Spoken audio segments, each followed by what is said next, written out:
దైవజనులు పెద్దయ్య గారికి వారి కుటుంబానికి ప్రత్యేక వందనాలు. అలాగే చిన్నయ్య గారికి వారి కుటుంబానికి కూడా వందనాలు. మీ అందరికీ 200 అమ్మ. ఎందుకని మీరే మాకు ముఖ్యం. మంచిది. ఈ కూటమి అయిపోయిన తర్వాత మీ ఇంటికి వెళ్తాకి ఎంత టైం పడుతుంది? మీ ఇంటికి వెళ్తాకి ఎంత టైం పడుతుంది అక్క? అమ్మా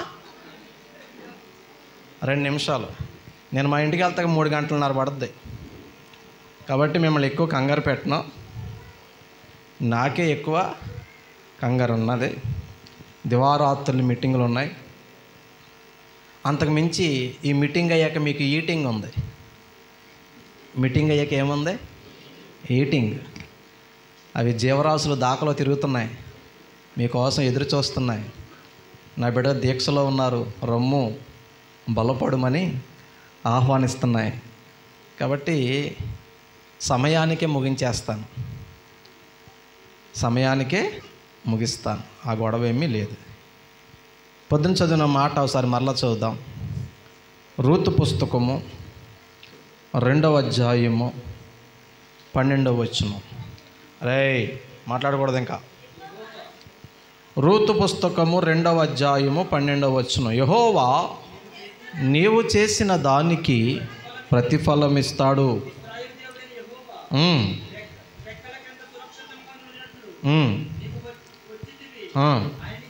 ఆయన నీకు సంపూర్ణమైన బహుమానము ఇస్తాడు. చాలు. చిన్న ప్రార్థన. తల్ల వంచండి. సైతాన్లాగా అటు ఇటు చూడకూడదు. కళ్ళు మూసుకొని దేవా నాతో మాట్లాడు, నీ దాసుని అభిషేకించు, నీ దాసుని బలపరచు, నీ దాసుడు నోట మీ మాటలుంచు, నాతో సూటిగా మాట్లాడయ్యా, వాక్యం ద్వారా సాక్ష్యం ద్వారా మాట్లాడయ్యా అని ప్రార్థించి ప్రార్థించి ప్రార్థించి ప్రార్థించి ప్రార్థించి బిడా బిడా బిడా. ఎవరో కళ్ళు తెరవద్దు. దేవుడు మాట్లాడితే నీ కథ మొత్తం మారిపోద్ది, నీ చరిత్ర మొత్తం మారిపోద్ది, నీ పరిస్థితి మొత్తం మారిపోద్ది. దేవా ఈ రాత్రి నాతో మాట్లాడయ్యా అని అడుగు. ఇది ముగింపు కూడిక, చివరి కూడిక, చివరి రాత్రి. ఒక అద్భుతాన్ని పొందుకెళ్ళాలి, ఒక ఆశ్చర్య కార్యాన్ని పొందుకెళ్ళాలి, ఒక స్వస్థతను పొందుకోవాలి, ఒక దీవెన పొందుకోవాలి. నువ్వు వట్టి చేతులతో వెళ్ళకూడదు, వట్టి చేతులతో వెళ్ళకూడదు. రహందరల మర్రబ షబ రహ తర కల మారియా ఓ రిబా షబన హెందరిల కమారల బబ రిబా షరి హందర. దర్శించయ్యా, దర్శించయ్యా, నీ బిడ్డను దర్శించు. పరిశుద్ధుడా, ప్రేమ కలిగిన తండ్రి, కృప కలిగిన తండ్రి, శరీర ప్రాణాత్మలతో మీకు అప్పగించుకుంటున్నాను అయ్యా. నాకైతే ఏ యోగ్యత, ఏ అర్హత, ఏ పరిశుద్ధత, ఏ గొప్పతనం, ఏ మంచితనం, ఏ వేదాంత విద్య లేదు నాయన. అయోగ్యుడిని, దౌర్భాగ్యుడిని, దిక్కుమాలిన వాడిని, ఘోర పాపిని. Oh Lord, I am a sinner, forgive me Lord, excuse me Lord. నన్ను క్షమించు ప్రభువా, నన్ను మన్నించు ప్రభువా. నీ రక్తంలో కడగండి, శుద్ధీకరించండి అయ్యా. నీ కుడి చేతి పాత్రగా నన్ను వాడుకోండి. ఈ ముగింపులో నీ బిడ్డలకు ఎంతవరకు అవసరమో సాక్ష్యం వాక్యం మీరు మాట్లాడమని యేసు నామమున ప్రార్థిస్తున్నాను పరమ తండ్రి, ఆమేన్. ప్రభునందు ప్రియమైన దేవుని బిడ్డలారా, నా పేరు డాక్టర్ బాబు. మాది నిడదవోలు పక్కన బ్రాహ్మణ గూడెం అనే గ్రామం. తమ్ముడి పేరు ఏం పేరు? బ్లూ చొక్కా. ఏం కావాలి? కూర్చో. భోంచేసావునా? బొవ్వా తెలదా? లాస్ట్ తింది కానీ మాట్లాడకూడదు. ఆయన ఎవరో ఎక్కడో అక్కడ గొప్ప చీప్ వినాలి. అక్కడ ఎవరు? రెడసక్క అబ్బాయి. ఒరే బాబు, తమ్ముడా కూర్చో. వెనకాల ఎవరికైనా ప్లేసులు లేకపోతే ఎదర బోర్డు ప్లేస్ ఉంది, ముందుకు రండి.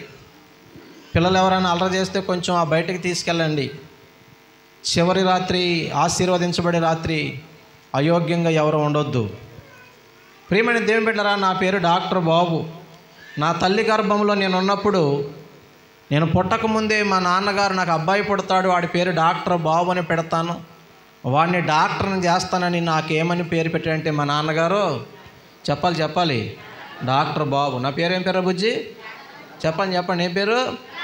డాక్టర్ బాబు. నా పేరు చెప్తే మీకు ఎవరైనా గుర్తొస్తున్నారా? ఎవరైనా గుర్తొస్తున్నారా? ఏ దీపం గుర్తొస్తలేదు అక్క? మీరు యాక్ట్ చేస్తున్నారు, నటిస్తున్నారు. ఏ దీపం గుర్తొస్తుంది? కార్తీక దీపమా? చూస్తున్నారా మీరు? వెలుగుతుందా దీపం? ఆరిపోయిందా? ఆ డాక్టర్ బాబుని కాదు నేను. నరుని ఆత్మ యెహోవా పెట్టిన దీపం. ఈ దీపం వెలిగించుకోండి బాబు అంటే ఏయో దీపం వెలిగిస్తున్నాం మనం. ఏ దీపం వెలగాలి? దేవుడు పెట్టినా ఈ ఆత్మదీపం ఆరిపోకుండా ప్రభు రాకడ వరకు మన ప్రాణం పోకడ వరకు జాగ్రత్తగా వెలిగించండి నాయన అంటే ఈ దీపాన్ని వెలిగించట్లేదు. కానీ ఆషాఢ మాసం కార్తీక మాసం దీపాలు మాత్రం మస్తుగా వెలిగిస్తున్నారు. జాగ్రత్త, నరకానికి వెళ్ళిపోతారు. చూడండి బిడ్డలారా, నా వైపు చూడండి. నా పేరు డాక్టర్ బాబు. నా పేరు ఏం పేరు అక్క? డాక్టర్ బాబు.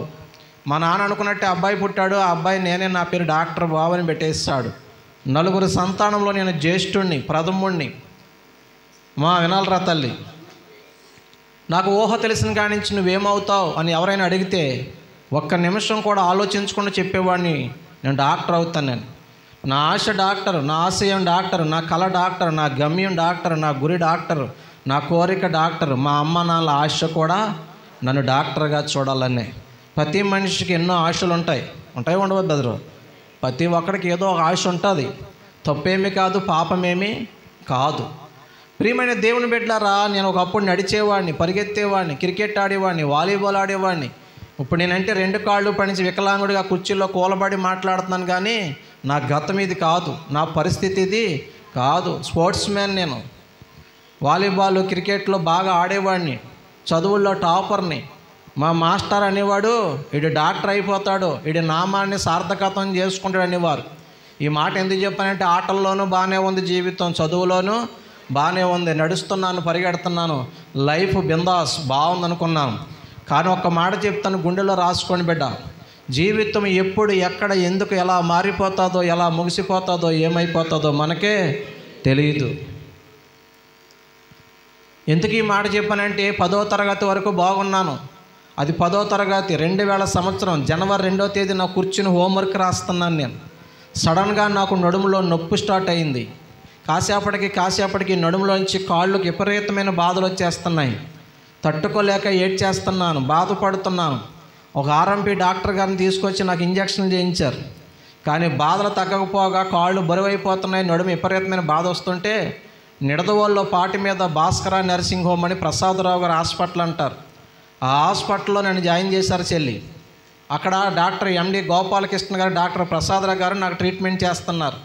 మందులు ఎక్కుతున్నాయి, సెలైన్లు ఎక్కుతున్నాయి, అంతా బాగానే ఉంది. కానీ నాకు బాధలు అయితే తగ్గట్లేదు తమ్ముడా. బాధలు తగ్గకపోగా ఏమవుతుందంటే ఇంక ఎక్కువైపోతున్నాయి. తట్టుకోలేక ఏడుస్తున్నాను, కేకలేస్తున్నాను, బాధపడుతుంటే ఈ అబ్బాయి ఏంటి ప్రసవ వేదన పడుతున్న స్త్రీలాగా మెలికలు తిరిగిపోతున్నాడు, బాధలు తట్టుకోలేకపోతున్నాడు, బిడ్డ ఏడ్చేస్తున్నాడని చెప్పి చిన్న మొత్తం చేసినెత్తి ఆ మత్తులో నాకు బాధల నుంచి ఉపశమనం వస్తుందని, బాధలు తగ్గుతాయని డాక్టర్ గారు నాకు ఏమిచ్చారంటే చెల్లి మొత్తం చేసినిచ్చారు. ఆ మత్తు దిగినప్పటికి నేను గమనించుకున్న విషయం ఏంటంటే ఈ నడుము కింద నుంచి అవయవాలన్నీ చచ్చుబడిపోయినాయి. ఒక మాటలో చెప్పాలంటే కాళ్ళు పనిచేయడం మానేసి నడుము కింద నుంచి ఏ అవయవాలు కూడా పని చేయట్లేదు. అందుకే ఒక మాట చెప్పాను, జీవితం ఎప్పుడు, ఎక్కడ, ఎందుకు, ఎలా ముగిసిపోతుందో, ఏమైపోతుందో, ఎలా మారిపోతుందో మనకే తెలియదు. ఈరోజున్న బలం రేపొద్దున ఉంటుందని గ్యారంటీ లేదు. ఈరోజున్న ధనం రేపొద్దున ఉంటుందని గ్యారంటీ, అమ్మా మాట్లాడుతున్నా వినాలి, ఈరోజున్న మనిషి అసలు రేపొద్దున ఉంటాడని గ్యారంటీ లేదు. నాకన్నా బైబిల్ బాగా చెప్పింది, యాకోబు 4:14. అక్కడ ఏమంటుందంటే రేపు ఏమి సంభవించినో మీకు తెలీదు, మీ జీవము ఏ పాటిది, మీరు కొంతసేపు కనబడి అంతలో మాయమైపోయే ఆవిరి వంటి వారు. చెల్లి చదవట్లేదు ఏనరా, సాక్ష్యమే కదా. యాకోబు 4:14 ఉంటుంది, అలా నోట్ చేసుకు, ఇంటికి చూడు. నాకన్నా దేవుడు బాగా చెప్పాడు, రేపు ఏమి సంభవించినో మీకు తెలీదు, మీ జీవము ఏ పాటిది, మీరు కొంతసేపు కనబడి అంతలోనే మాయమైపోయే ఆవిరి. బ్రదర్, సిస్టర్, మన బ్రతికెటువంటి తెలుసా? ఆవిరి లాంటిది.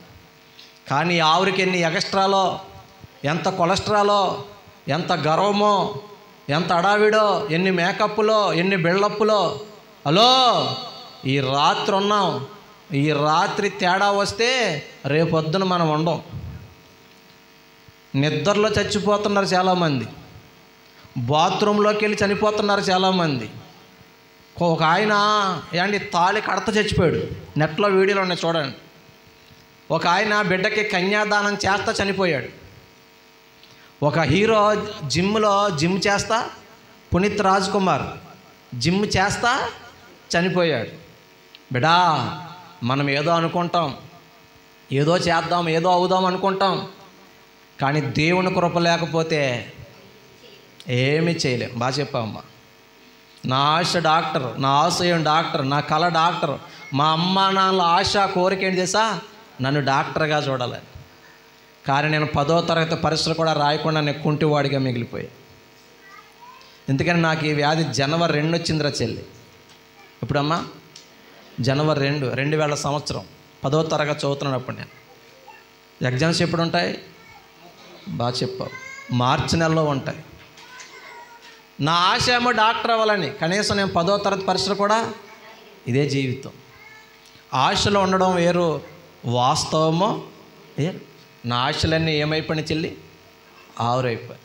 నా ఆశలే కాదు, ఇక్కడ చాలామంది చాలా అనుకుంటారు చిన్నప్పటి నుంచి, కానీ అన్నీ అనుకున్నట్టు జరగవు. మీకు ఉదాహరణ చెప్పనా? చిన్నపిల్లలు భలే మాట్లాడుకుంటారు. మనం ఇలాగే ఫ్రెండ్స్లాగా ఉండాలి, పెద్ద అయినా ఇలాగే ఫ్రెండ్స్లాగా ఉండాలి, మా ఇంటికి నువ్వు రావాలి, మీ ఇంటికి నేను వస్తా, మాట్లాడుకుంటావు. సంతోషం, తప్పేం కాదు. అరే ఇలా సెలర్ అయిపోయారు మీ ఇద్దరునా, కూటమేటింది ప్రత్యేకం కూటమా మాట్లాడదా వినాలి. పిల్లలు ఆశపడితే తప్పేం కాదు. పసి మనసులు, లేత హృదయాలు, కల్మషం లేని మనసులు ఆశపడతాయి. తీరా పెద్ద అయిపోయిన తర్వాత, పెళ్ళి అయిపోయిన తర్వాత సంసారం బాధలో ఎవరింటికి ఎవరు వెళ్తాం ఉండదు. చిన్నప్పుడు అనుకున్న ఆశలు, చిన్నప్పుడు అనుకున్న కోరికలు అందరి జీవితంలో నెరవేరుతాయని గ్యారంటీ లేదు. పెళ్లి చేసుకునే ముందు అమ్మాయి ఎన్నో ఆశలు పెట్టుకుంటుంది. మా ఆయన హీరోలాగా ఉండాలి, నన్ను ప్రేమగా చూసుకోవాలి, అందంగా చూసుకోవాలి, ఆరోగ్యంగా. మాట్లాడరేటరా బాబు మీరు కదా? కోరుకుంటారా కోరుకోరా? ఆశపడతారా ఆశపడరా? తీరా పెళ్ళైన తర్వాత హీరోలాగా ఉన్నాడు మనవాడు, ఎలాలాగా ఉంటాడు, కిందేసి తొక్కేస్తుంటాడు, అంతవరకు బుట్ట దులిపేస్తుంటాడు. బుట్ట దులిపేతమంటే బాధేస్తాడని. హీరో కాస్త ఎలాగైపోయాడు. నా కర్మ కాదు చేసుకున్నాను నిన్ను, నాకు ఆ సంబంధం వచ్చింది, సంబంధం వచ్చి ఇప్పుడు ఏడ్చుకున్నా, నెత్తిన కొట్టిన ఉపయోగం లేదక్క. అక్కడికే బాధపడుతున్నట్టుంది, బాగా కనెక్ట్ అవుతున్నట్టుంది. తప్పదు, భావగత్తల గంటే ఈ జన్మకి పరలోకంలో ఇంకా దేవుని స్తోత్రం. హల్లెలూయా. ఆశలు ఏమైపోయి ఆవిరైపోయి. అలాగని మా మగోడు దొక్కవేం కాదు, పిల్ల సందమామలాగా ఉండాలి, మా అమ్మని బాగా ప్రేమగా చూసుకోవాలి, నన్ను బాగా అర్థం చేసుకుని కోరుకుంటాడు, ఆశపడతాడు, తప్పేమీ కాదు. తెరవైతే చందమామలాగా ఉండదు, చంద్రముఖిలాగా ఉంటుంది, అంత లగలక ఇంకేం కనపడదు బెదరు. మగోడు ఆశలు ఏమైపోయి చెప్పండి రా. పెళ్ళయిందా మీకు? సంసార బాధలు ఏం లేవు కదా, చెప్పండి. ఆవిరైపోయి. పిల్లలు పుట్టినప్పుడు మా అమ్మ మా నాన్నలాగా మీరు అనుకుంటారు, చిన్నోడిని డాక్టర్ని చేయాలి, కలెక్టర్ని చేయాలి, టీచర్ని చేయాలి, గొప్పడు అవ్వాలి, ఏదో చేయాలి అని ఆశపడతాం. తీరాపోతే మన పిల్ల మన మాట వినరు, పెద్దయ్యకి అసలు మాట వినరు, మనల్ని కొడతారు, మనల్ని తిడతారు, మనకి ఎదురు తిరుగుతారు. కన్నవారి ఆశలు ఏమైపోయినాయి అక్కడ? ఆవిరైపోయి. నేను చెప్పే మాట ఒకటే, నా జీవితం నాకు నేర్పిన పాఠం. మన జీవితంలో ఎన్నో ఆశపడతాం, కానీ అన్నీ అనుకున్నట్టు జరుగుతాయంటారా? నిజంగా మీ చిన్నప్పటి నుంచి ఇప్పుడు దాకా అన్నీ అనుకున్నట్టు జరిగితే మీకన్నా భాగ్యవంతులు ఈ లోకంలో ఎవరో లేరు. కానీ మనిషి జీవితంలో ఎన్నో ఆశలు ఉంటాయి, కానీ అన్నీ అనుకున్నట్టు జరుగుతాయంట అక్క? జరగవు. నా జీవితంలో ఎన్నో ఆశ పెట్టుకున్నాను, నా ఊహలు, నా ఆలోచనలు వేరు, కానీ వాస్తవం చూస్తే 2 కాళ్ళు పనిచేయని ఒక కుంటివాడిగా హాస్పిటల్ బెడ్ మీద మిగిలిపోయాను. జీవితం తలకిందులైపోయింది, రివర్స్ అయిపోయింది. ప్రియమైన దేవుని బిడ్డలారా, అక్కడ 21 రోజు ట్రీట్మెంట్ చేశారు. తర్వాత మా వల్ల ఏదో పెద్ద హాస్పిటల్కి వెళ్ళిపోమన్నారు. హైదరాబాద్ నిమ్స్ హాస్పిటల్లో జాయిన్ చేశాను. నా తల పట్టుకెళ్ళి నా కాళ్ళు మధ్యన పెట్టి వెన్నుముకలకు సట్రంలో నన్ను సూది పంపించి ఫ్లూయిడ్ తీశారు నాకు టెస్ట్ చేయడం కోసం. ఎంఆర్ఐ స్కాన్ చేశారు, సిటీ స్కాన్లు చేశారు, బ్లడ్ టెస్టులు చేశారు, ఎక్స్రేలు తీశారు. అన్ని రిపోర్ట్ల సారాంశం ఏంటంటే నా బాడీలోకి ఒక రకమైన వైరస్ వెళ్ళిపోయింది చెల్లి. ఆ వైరస్ ఇన్ఫెక్ట్ అవడం వల్ల వెన్నుముక భాగంలో రక్తం గడ్డకట్టేసి కణితిలాగా తయారైపోయి కింద అవయవాళ్ళకి రక్త సరఫరా ఆగిపోయి నరాలు, నాడులు, కాళ్ళు, పాదాలు అన్నీ చచ్చుబడిపోయి పొట్టొదిలేసింది. చూసారు బిడ్డ, నడిచే నేను, పరిగెత్తే నేను, ఆడుకునే నేను, కేరింతలు కొట్టే నేను, సంతోషంగా ఉండే నేను, చదువుకునే నేను, డాక్టర్ అవుదాన్ని కళ్ళకన నేను, స్పోర్ట్స్ మ్యాన్గా రాణిద్దామని కళ్ళగన నేను, అలా ఎందుకు పనికిరాని ఒక వికలాంగుడిగా మిగిలిపోయాను. జీవితం ఎప్పుడు ఎక్కడ ఎందుకు ఎలా మారిపోతుందో మనకే తెలియదు. ఇదే జీవితం అండి, ఇదే వాస్తవం అండి. నా జీవితంలో నాకు నేర్పిన పాఠం ఇదే. నాకంటే దేవుడు ముందుగానే చెప్పాడు, రేపు ఏమి సంభవించునో మీకు తెలియదు. బిడ్డా, ఈరోజు అందం ఉందని ఎప్పుడు ఉంటుంది అనుకోకు. ఈరోజు బలం ఉందని ఎప్పుడు ఉంటుంది అనుకోకు. ఈరోజు బంధువులు ఉన్నారని, మంది బలం ఉందని, కండ బలం ఉందని, అండబలం ఉందని, అధికారం ఉందని, హోదా ఉందని, ఏదో ఉందని ఎల్లకాలం ఉంటాయని మాత్రము అనుకోకు. No guarantee. అమ్మా, మనకి జీవితానికి గ్యారంటీ ఉందరా? చెప్పండిరా తల్లి. లేదు. వస్తువులకు ఉంది గ్యారంటీ. గ్రైండర్కి గ్యారంటీ ఇస్తాడు, మిక్సీకి గ్యారంటీ ఇస్తాడు, ఫ్యాన్కి ఇస్తాడు, ఏసీకి ఇస్తాడు, టీవీకి ఇస్తాడు, సెల్ ఫోన్కి ఇస్తాడు. మనం నడిస్తే అరిగిపోయే చెప్పుకు కూడా ఏమో తెలుసా? గ్యారంటీ ఇస్తాడు. పట్టుకెళ్ళండి సార్, పట్టుకెళ్ళండి మేడం, 6 నెలలు గ్యారంటీ, వాటర్ ప్రూఫ్ అంటాడు. దేనికి? చెప్పు. మనం తొక్కేస్తే అరిగిపోయే చెప్పుకు కూడా ఏముంది? ఎంత ఉంటుంది గుండు సూది. పట్టుకెళ్ళండి మాస్టరు, స్టెయిన్లెస్ స్టీలు, 10 years దాకా తుప్పు పట్టదు అంటాడు. గ్యారంటీ అంటాడు. దేనికి? గుండు సూదికి. కానీ మన గుండె ఎప్పుడు ఆగిపోద్దో ఇచ్చారా? పుట్టినప్పుడు సర్టిఫికేట్ ఇస్తారు కదా, ఇచ్చారా?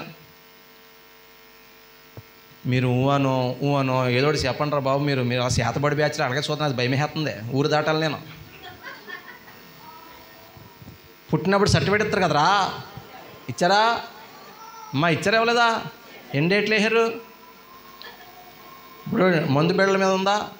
మందు బిళ్ళల మీద 2 డేట్లు ఉంటాయి. మ్యానుఫ్యాక్చరింగ్, అలాగే దీని మీద కూడా ఉంటాయి, 2 డేట్లు ఉంటాయి. ఉంటాయి ఉండవా? గ్రైండర్కి ఎన్ని సంవత్సరాలు ఉంటుందా ఉండదా? మరి మన గుండెకి గ్యారంటీ ఇవ్వలేదా? పుట్టినప్పుడు సర్టిఫికేట్ ఇచ్చారా? ఇవ్వలేదా? పోనీ ఏ సర్టిఫికేట్ అది? Date of birth. 1 డేట్ వేయడా, 2 వేయడా? అదేంటిది? మరి ఎప్పుడు చచ్చిపోవాలి కదమ్మా? మీ ఊళ్ళో నర్సు గారు ఉన్నారా? ఆశా వర్కర్ ఉన్నారా? మాట్లాడతలేదు మీరు. మీ అందరు పట్టుకెళ్ళి ఆ సర్టిఫికేట్కి ఇచ్చి ఇంకో డేట్ వేస్తాం మర్చిపోయి డాక్టర్ గారు ఏం చేయరామనండి. ఏమంటారు? ఆ డాక్టర్ గారు ఏమన్నా సార్, అసలు నా గుండెకాయ ఎప్పుడు ఆగిపోద్ది నాకే? No guarantee. జేబుల్లో పెన్నుకు గ్యారెంటీ ఉంది, తొడిగే చెప్పుకి గ్యారెంటీ ఉంది. చెలే అక్క, జేబుల్లో పెన్నుకు గ్యారెంటీ ఉంది, తొడిగే చెప్పుకి గ్యారెంటీ ఉంది, గుండె సూదికి గ్యారెంటీ ఉంది. నీ గుండెకి గ్యారెంటీ లేదు. ఇయ్యాల ఇయ్యాల ఇయ్యాల ఇయ్యాల ఇయ్యాల ఇంట్లో రేపు మంట్లో, ఏది నీది కాదే యేసయ్య నీకు తోడే. ఇవాళ ఇంట్లో ఉన్నాం, తేడా వస్తే రేపు మట్లో ఫ్లెక్సో టెంటో భోజనాలు. అంతే కదా అక్క? ఆవిరి లాంటిది మన బ్రతుకు. దేవుడు అది ఇప్పుడు యాకోబు 4:14, రేపేమి సంభవించునో మీకు తెలియదు, మీ జీవం ఏ పాటిది, మీరు కొంతసేపు కనబడి అంతలో మాయమైపోయే ఆవిరి ఆవిరి ఆవిరి. ఇవాళ ఉన్నాం, అసలు రేపు పొద్దున ఉంటామని గ్యారంటీ లేదు. నేను చెప్పే మాట ఏంటంటే, ఇక్కడ ఎవరైనా రక్షణ తీసుకునే వాళ్ళు ఎవరైనా ఉంటే, బాప్తీసం పొందని వారు ఎవరైనా ఉంటే, మారు మనసు పొందని వారు ఎవరైనా ఉంటే, ఇంకా వాయిదాలు వేయకండి, నిర్లక్ష్యము చేయకండి.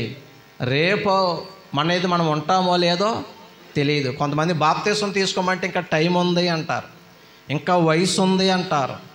ఏండి టైం ఉందని నువ్వు అనుకుంటున్నావు, కానీ అప్పుడు దాకా నువ్వు ఉంటావని నేను ఉంటామని గ్యారంటీ లేదు.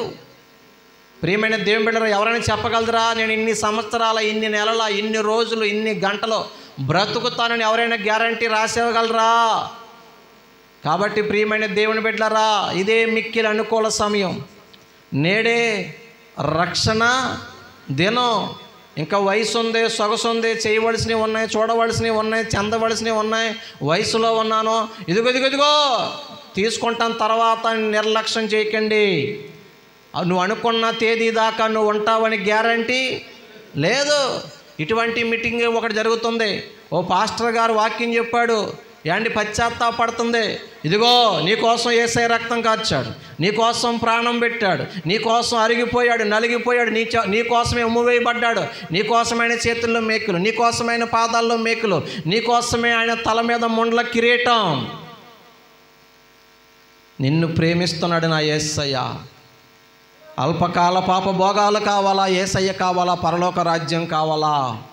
ఇటువంటి మాటలు విన్నప్పుడు ఒక చెల్లికి ఏడుపు వచ్చింది, దుఃఖం వచ్చింది. నాలాంటి దుర్మార్గురాల కోసం, నాలాంటి పాపాత్ముల కోసం ఆయన చనిపోయాడు. వచ్చి ఇంక నాకు ఈ పాపం వద్దు, నాకు ఇంక ఈ లోక సుఖాలు వద్దు, అల్పకాల పాప భోగాలు వద్దు, నేను బాప్తీసం తీసుకుందాం అనుకుందంట మనస్సులో. ఎక్కడరా తల్లి? మనస్సులో. లాస్ట్ నా పాస్టర్ గారు ఆల్టర్ కాల్ ఇచ్చాడు, జాగ్రత్తగా వినండి.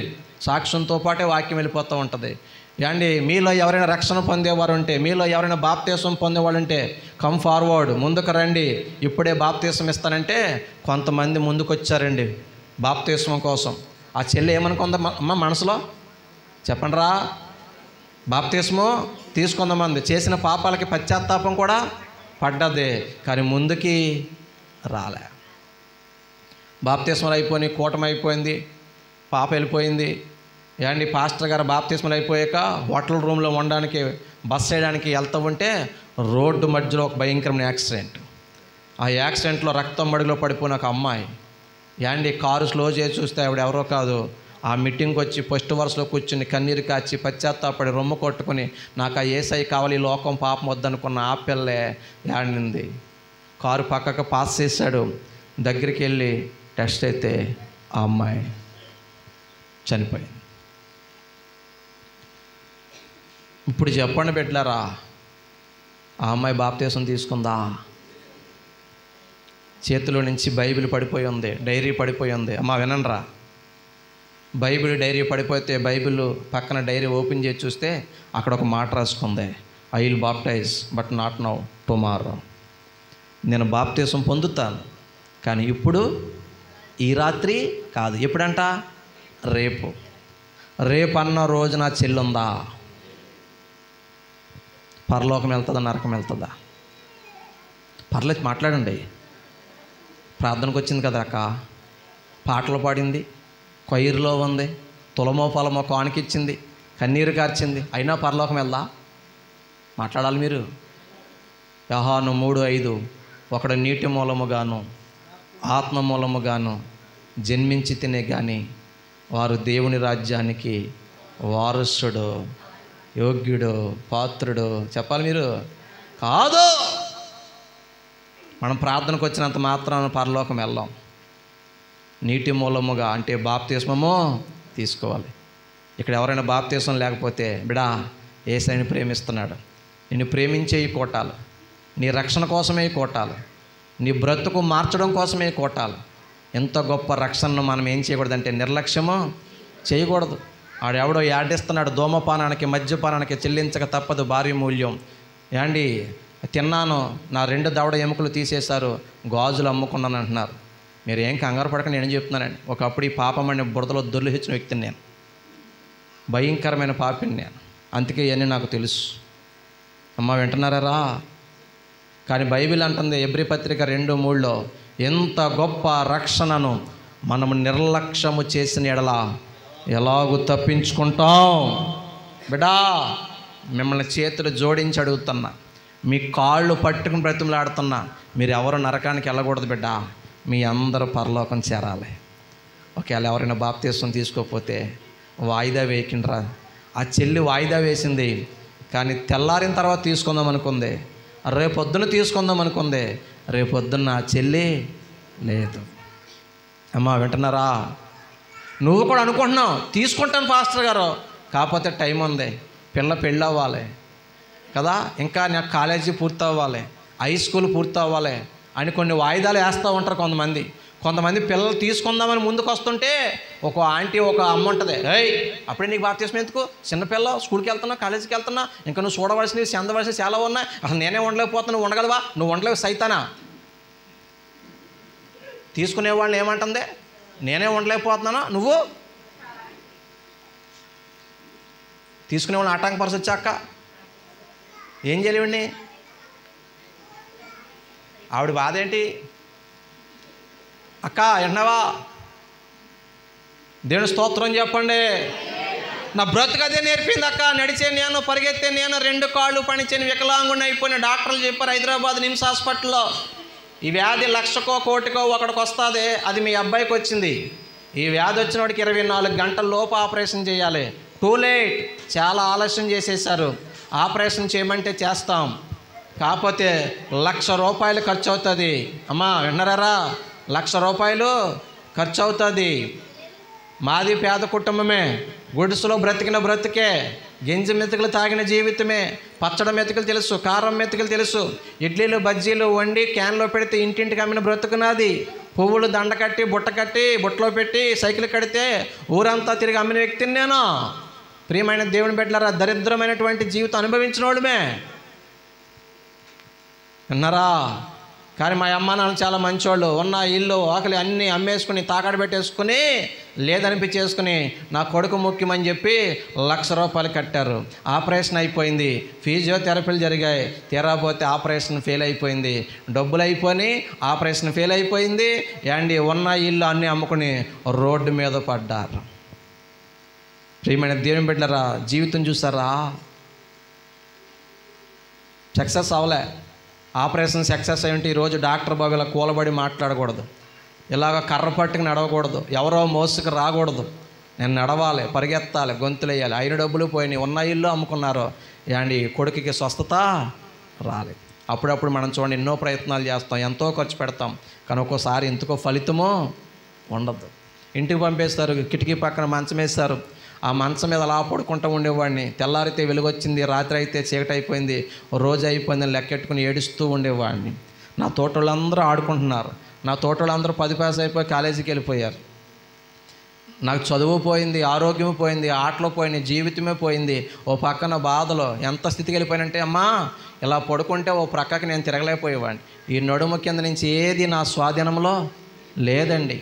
మలమూత్ర విసర్జన ఆగే కాదు, నాకు మలద్వారం ఓపెన్ అయిపోయిందమ్మా. మలద్వారం ఓపెన్ అయిపోయి 24 గంటలు మలం వచ్చేస్తూ ఉండేది. యూరిన్ అన్కంట్రోల్ అయిపోయి ట్యాప్ లీక్ అయిపోతే డ్రాప్ ఎలాగ వచ్చేస్తూ ఉండేదో, నాకు అలాగే 24 గంటలు యూరిన్ వస్తూ ఉండేది, 24 గంటలు మలం వచ్చేస్తూ ఉండేది. మలద్వారం ఓపెన్ అయిపోయింది. మా ఊరంతా ఒక టాక్ వెళ్ళింది, డాక్టర్ బాబు గారికి మలమూత్రాలు ఆగుతలేదు, చచ్చిపోతాడు, వాడు ఆరోగ్యం క్షీణించిపోతుంది. అలాగే ఉండేది నా బతుకు. కొంతమంది అయితే డాక్టర్ బాబు గారి దీపం మారిపోద్దన్నారు. ఇంకొంతమంది ఎటకారంగా, అదిగో ఆడి పేరు డాక్టర్ బాబు, కనీసం కాంపౌండర్ కూడా అవలే.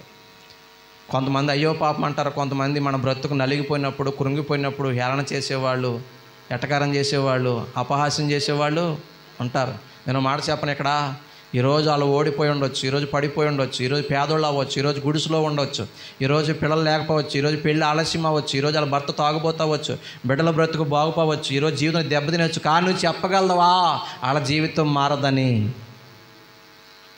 ఎప్పుడు ఎవరిని తక్కువ అంచనా వేయకు, తృణీకరించి మాట్లాడకూడదు. నలిగిపోయిన వాళ్ళని చూస్తే కొంతమందికి లోకువ, పడిపోయిన చూస్తే లోకువ, చెడిపోయిన చూస్తే లోకువ, పేదోళ్ళంటే లోకువ, కుంటోళ్ళంటే లోకువ, గుడ్డోళ్ళంటే లోకువ, గుడ్రాలంటే లోకువ. బిడా నోరుంది కదని, ఈరోజు నీకు బలం ఉందని, అందం ఉందని, నువ్వు ఇలాగే ఉంటావని, అలాగే ఉంటానని ఎప్పుడు కూడా తృణీకరించి బాధ పెట్టే మాటలో మాట్లాడకూడదు. చాలా ఏడుపు వచ్చేదండి. అండి నడిచేవాడు అవుటోడ్ అయిపోతే ఆ బాధ ఎలాగ ఉంటుంది మీకు తెలియదు. అలా అయిపోయిన అలాగ చెప్తారు, అర్థమవుద్దా బాధ. చదువు ఆగిపోయింది, ఆరోగ్యం పోయింది, ఆటలు పోయినాయి, ఈ బ్రతుకు ఎందుకు బ్రతకాలి, అందరికి ఎందుకు భారం అయిపోవాలి, చచ్చిపోతే వదిలిపోద్దని చెప్పి 3 సార్లు సూసైడ్ చేసుకున్నాను నేను. కానీ చావు రాలే. ఇప్పుడు నేను అనుకుంటున్నాను, నా ఆలోచన వేరు, నా పట్ల దేవునికి ఉన్న ప్రణాళిక వేరు. మనం ఎన్నో అనుకుంటామండి మన జీవితం గురించి, కానీ మన గురించి దేవుడు ఏదో అనుకుంటాడు. అమ్మ అర్థమవుతున్నారా నా మాటలు? నేను చనిపోదామా నేను అనుకున్నాను, కానీ దేవుడు ఆలోచన వేరేగా ఉంది. అండి మా అమ్మలు ఎంత మంచోళ్ళు అంటే, హైదరాబాద్ తిప్పమే కాదు, నిడదోలే కాదు, రాజమండ్రి, ఏలూరు, తిరుపతి సర్వం పోగొట్టుకున్నారండి. రోడ్డు మీద పడిపోయి ఒక మాట చెప్తాను, రోడ్డు పాలు అయిపోయారు అంతే. బిడ్డ కోసం, బిడ్డల బ్రతుకు బాగోపోతే తల్లికైనా తండ్రికైనా మిగిలేవి కష్టాలే కదా, తిప్పలే కదా. అన్ని తిప్పలు పడి అన్ని వైద్యాలు చేయించారు, నాటు వైద్యాలు చేయించారు. ఎవరో అన్నారు చేతబడి జరిగింది కుర్రోడు కంటే, అండి ఎక్కడికో వెళ్ళి, వింటున్నారా, నిద్రపోవద్దు, ఎక్కడికో వెళ్ళి అండి తాయిత్తులు తెచ్చి కట్టేవారు, అదేదో రాసేవారు. ఎన్ని చేసినా ఏం చేసినా నా జీవితంలో కొంచెం కూడా స్వస్థత, ఆరోగ్యము, నడక అనేది రాలేదు. మలమూత్రాలు ఆగుతలేదు. జీవితం భయంకరమైన స్థితిలోకి వెళ్ళిపోయింది. మా అమ్మగారు వచ్చి అంటున్నారు, ప్రార్థనకి వెళ్దాం, యేసుప్రభు గుడికి వెళ్దామంటే, ఆడు దుర్మార్గుడాడు, యేసుప్రభు అసలు దేవుడే కాదు, యేసుప్రభు అసలు మంచోడే కాదు అని చెప్పి కోపం వచ్చేది నాకు. ఇలాగ పిల్లల్ని చిన్నోళ్ళని వికలాంగుని చేసిన వాడేం దేవుడు, పిల్లల్ని ఇవన్నీ కుంటోని చేసిన వాడేం దేవుడు? ఆయనకి ఏం కోపం ఉంటే మంచోడైతే నరహంతకుల్ని, వ్యభిచారుల్ని, దొంగల్ని, తీవ్రవాదుల్ని శిక్షించాలి కానీ పిల్లల్ని శిక్షిస్తాడా? ఆయన అసలు దేవుడే కాదని చెప్పి దేవుడిని దూషించాను, ద్వేషించాను, అసహించుకున్నాను, పచ్చి బూతులు తిట్టాను. ఆ నిరాశలో, ఆ బాధలో నా కోపం ఎవరి మీద చూపించానంటే, అమ్మ వింటున్నారా, దేవుడి మీద చూపించాను. నా తల దగ్గర బైబిల్ పెడితే బైబిల్ మీద కాలు పెట్టిన వ్యక్తిని నేను, ఏండి బైబిల్ విసిరేసిన వ్యక్తిని నేను. యేసయ్యను అసహించుకుని యేసు ప్రభు మీద కోపంతో 3 కోటి దేవతలు 33 కోట్ల దేవుళ్ళు అంటారు కదా, అందులో నాకు ఎన్ని పేర్లు తెలుసో, ఎంతమంది తెలుసో అందరికీ మొక్కనండి. అందరినీ పూజించాను. ఎవరిని పూజించినా, ఎవరిని పిలిచినా, ఎవరిని అరిచినా, ఎవరిని కొలిచినా, ఎవరిని తలుచుకున్నా నా బ్రతుకులో ఏమీ స్వస్థత లేదు. లేకపోగా రోజు రోజుకి నా ఆరోగ్యం ఏమైపోతుందంటే క్షీణించిపోతుంది. మా అమ్మగారు ఇంకా బలవంతంగా యేసు ప్రభు గుడికి తీసుకెళ్లారండి. కింద ప్లాస్టిక్ డొక్కు పెట్టి, గుడ్డలు కట్టి, లుంగి కట్టి తీసుకెళ్ళి మందిరంలో గోడకు జారేసి నా తల్లి కన్నీరు కారుస్తూ ఉండేది, ఏడుస్తూ ఉండేది, ప్రార్థన చేస్తూ ఉండేది. ఇందాకే చెప్పాను, బిడ్డల బ్రతుకు బాగోపోతే ఏ తల్లికైనా మిగిలే ఏంటి? కన్నీళ్ళే. ఎన్నో ఆశలు పెట్టుకున్నారు. అందొస్తున్న కొడుకు, బాగా చదువుకుంటున్న కొడుకు ఇలాగైపోడేట్రా అని బాధ. ఆ రోజు నా తల్లి ఏడ్చింది. ఈ రోజుకి చాలామంది తల్లులు, తండ్రులు తన బిడ్డల కోసం ఏడుస్తున్నారు. నాకు కాళ్ళు లేవని ఏడ్చింది నా తల్లి. కానీ ఇప్పుడు తల్లులు, తండ్రులు ఎందుకు ఏడుస్తారంటే కాళ్ళు లేవు అని కాదు, క్యారెక్టర్ బాగుంటలేదని, నడక బాగుంటలేదని, ప్రవర్తన బాగుంటలేదని, బ్రతుకు బాగుంటలేదని, మాట వినడం లేదని, చెడిపోయాడని, తప్పిపోయాడని ఈ రోజుకి నా తల్లి లాంటి తల్లులు, నా తండ్రి లాంటి తండ్రులు వారి బిడ్డల కోసం ఏడుస్తున్న వారు చాలామంది ఉన్నారు. ఏడుస్తున్న భార్యలు చాలామంది ఉన్నారు. ఇంట్లో ఒకడు బ్రతుకు బాగోపోతే ఆ ఇంటికి నెమ్మది ఉండదండి, ఆ ఇంటికి సమాధానము ఉండదండి. నన్ను మందిరంలో అలా గోడకు జారేసి నా తల్లి ఏడుస్తూ ఉండేది, కన్నీరు కారుస్తూ ఉండేది, ప్రార్థన చేస్తూ ఉండేది. నేను మంచోడిని కాదండి. యేసు ప్రభు గుడికి వెళ్ళి యేసు ప్రభునే ద్వేషించాను, యేసు ప్రభునే దూషించాను. అమ్మ మందిరంలో పచ్చి బూతులు తిట్టాను యేసు ప్రభుని. కానీ ఈరోజు చెప్తున్నాను, యేసయ్య లాంటి మంచోడు, యేసయ్య లాంటి గొప్పోడు, యేసయ్య లాంటి ప్రేమామయుడు, దయామయుడు, కరుణామయుడు, వాత్సల్యపూర్ణుడు, కనికరపూర్ణుడు, క్షమించే దేవుడు ఉండడు, ఉండబోడు. మంచోడు అయితే దేవుడికి ఒకసారి చప్పలు కొట్టచ్చు కదా.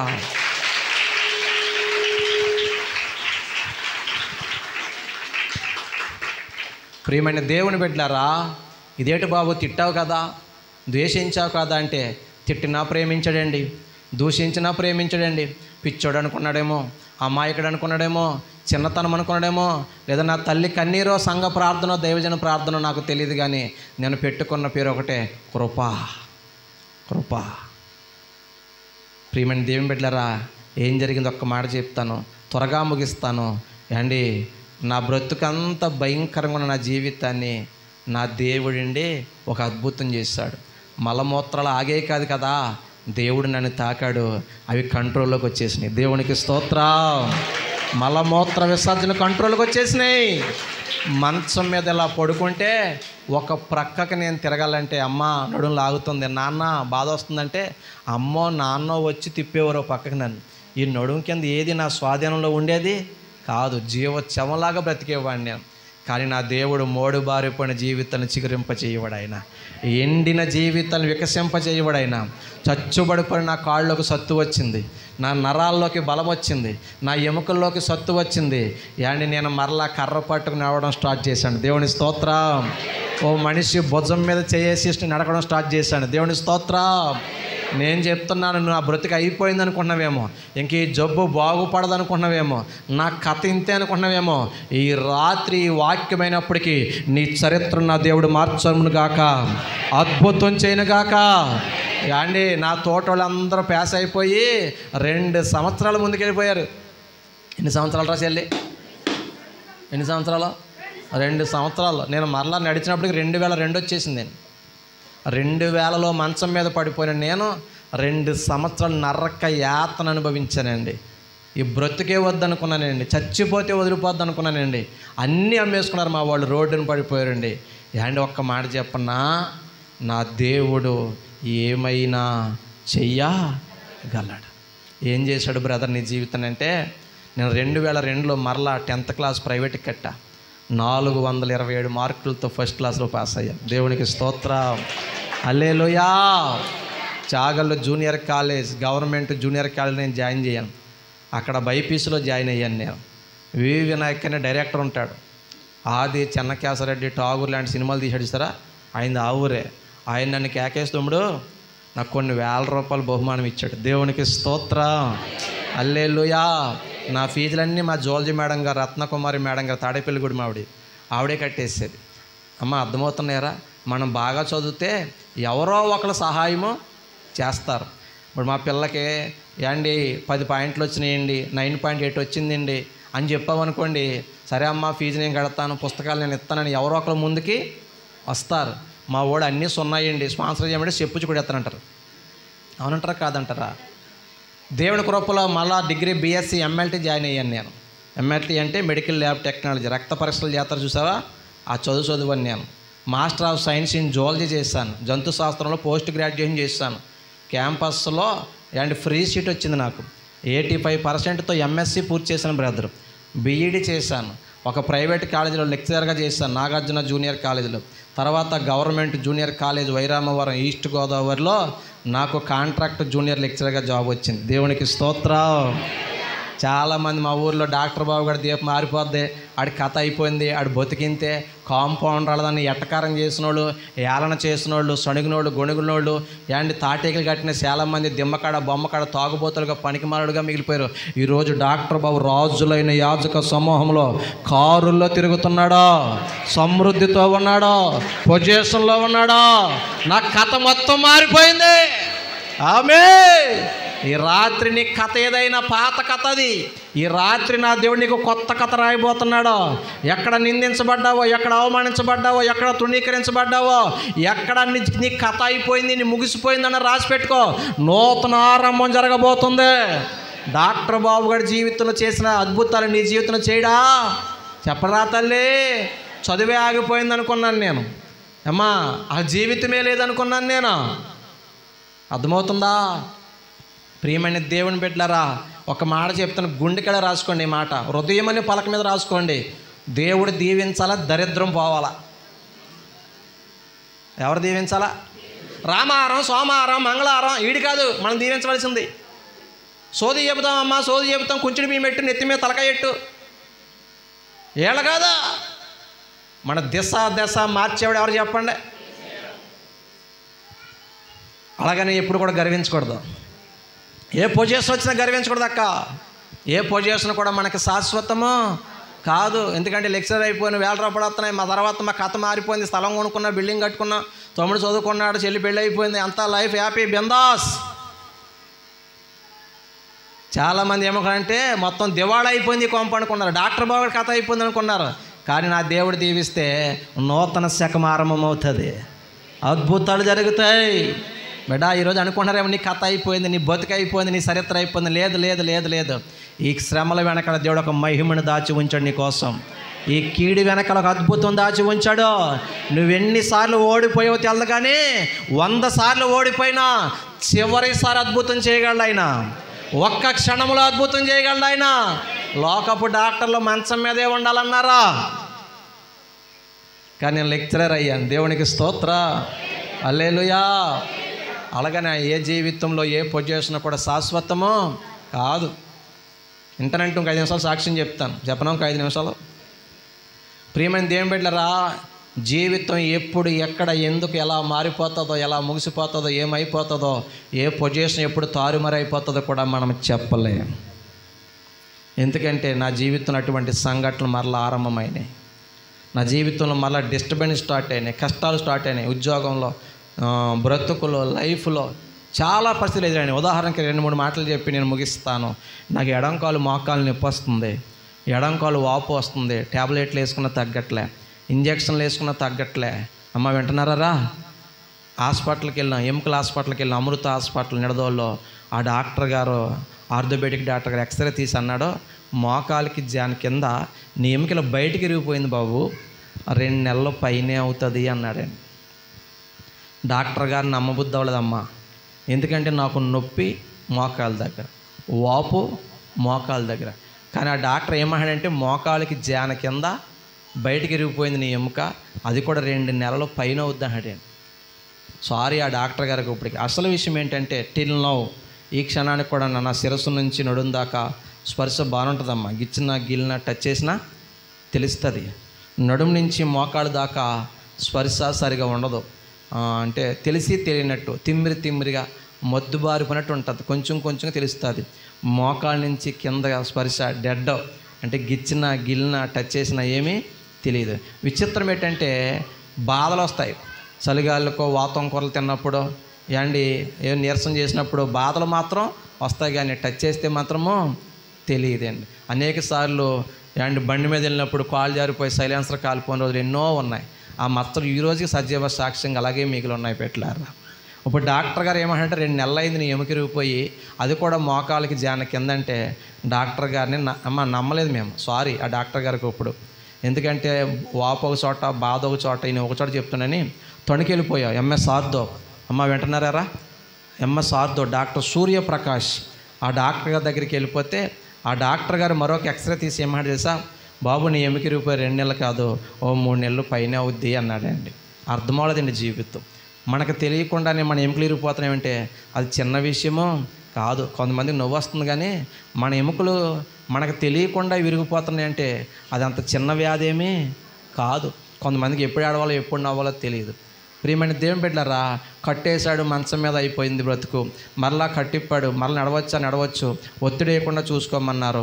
మరలా నడుస్తుంటే ఈసారి డాక్టర్ చెప్పిన మాట తెలుసా, మోకాల కింద పెద్ద ఎముకిరిగిపోయింది బాబు అన్నాడు.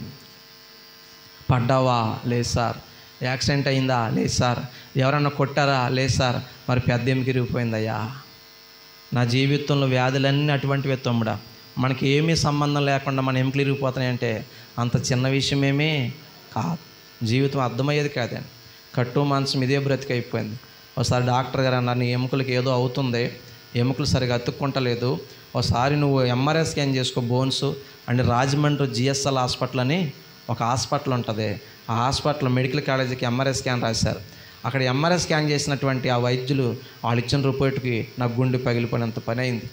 ఆన్లైన్ రిపోర్ట్ ఇచ్చారంటే ఎంఆర్ఐ స్కాన్ చేసి నీ ఎముకలు డీకాల్సిఫికేషన్ అయిపోయినాయి. మీకు అర్థమవలేదు మాట, అచ్చతలో చెప్తాను. నీ ఎముకల్లో సారం లేదు, నీ ఎముకల్లో బలమో లేదు, నీ నడుము కింద అవయవాలకి రక్త సరఫరా సరిగా లేని కారణం చేత మీ అందరికి రక్తం ఇలా ఫ్లో వెళ్ళిపోతుంది. నాకు సెలైన్ బాటిల్లో డ్రాపు పడుతున్నట్టు ఈరోజు కూడా నా నడుము కింద అవయవాలకి అలాగే నడుస్తుంది. మీకులాగా బాస్పెట్లు వేసి కూర్చొని 10 నిమిషాల తర్వాత లెగితే నేను అమాంతంగా కూలబడిపోతాను. పొట్టేవదు, రక్త సరఫరా సరిగా ఉండదు.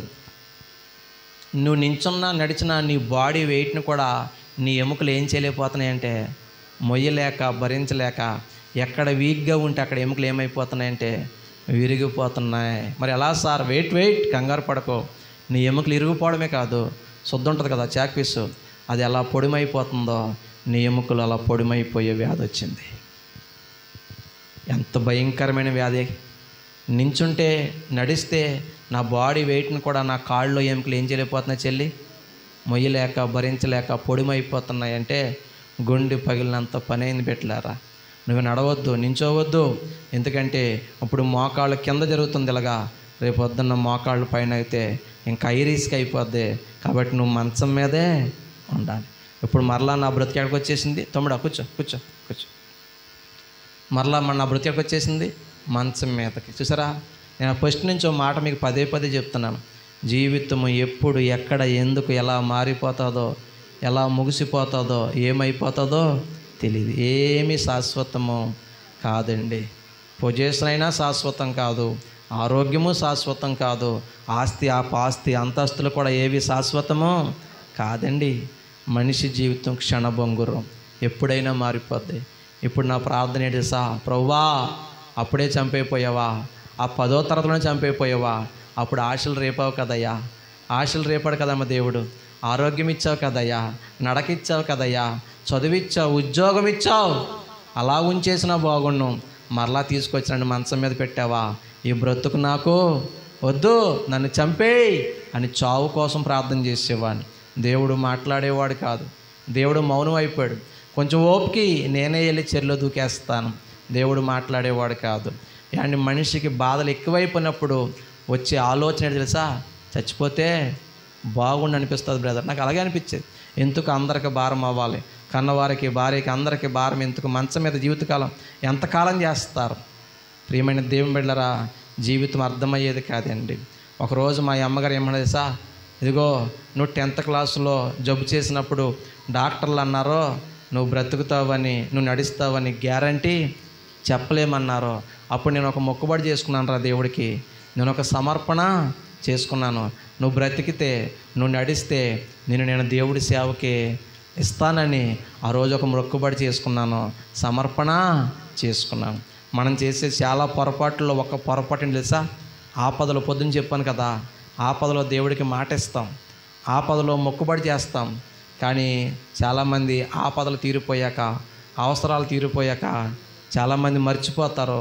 కొంతమంది వాయిదా వేస్తారు, కొంతమంది నిర్లక్ష్యమో చేస్తారు. మీకు దండం పెట్టి చెప్తున్నాను, మీ కాళ్ళు పట్టుకుని బ్రతిమలాడుతున్నాను, ఇక్కడ ఎవరైనా దేవుడి విషయంలో మొక్కుబడి చేసుకుంటే వెంటనే చెల్లించేయండి.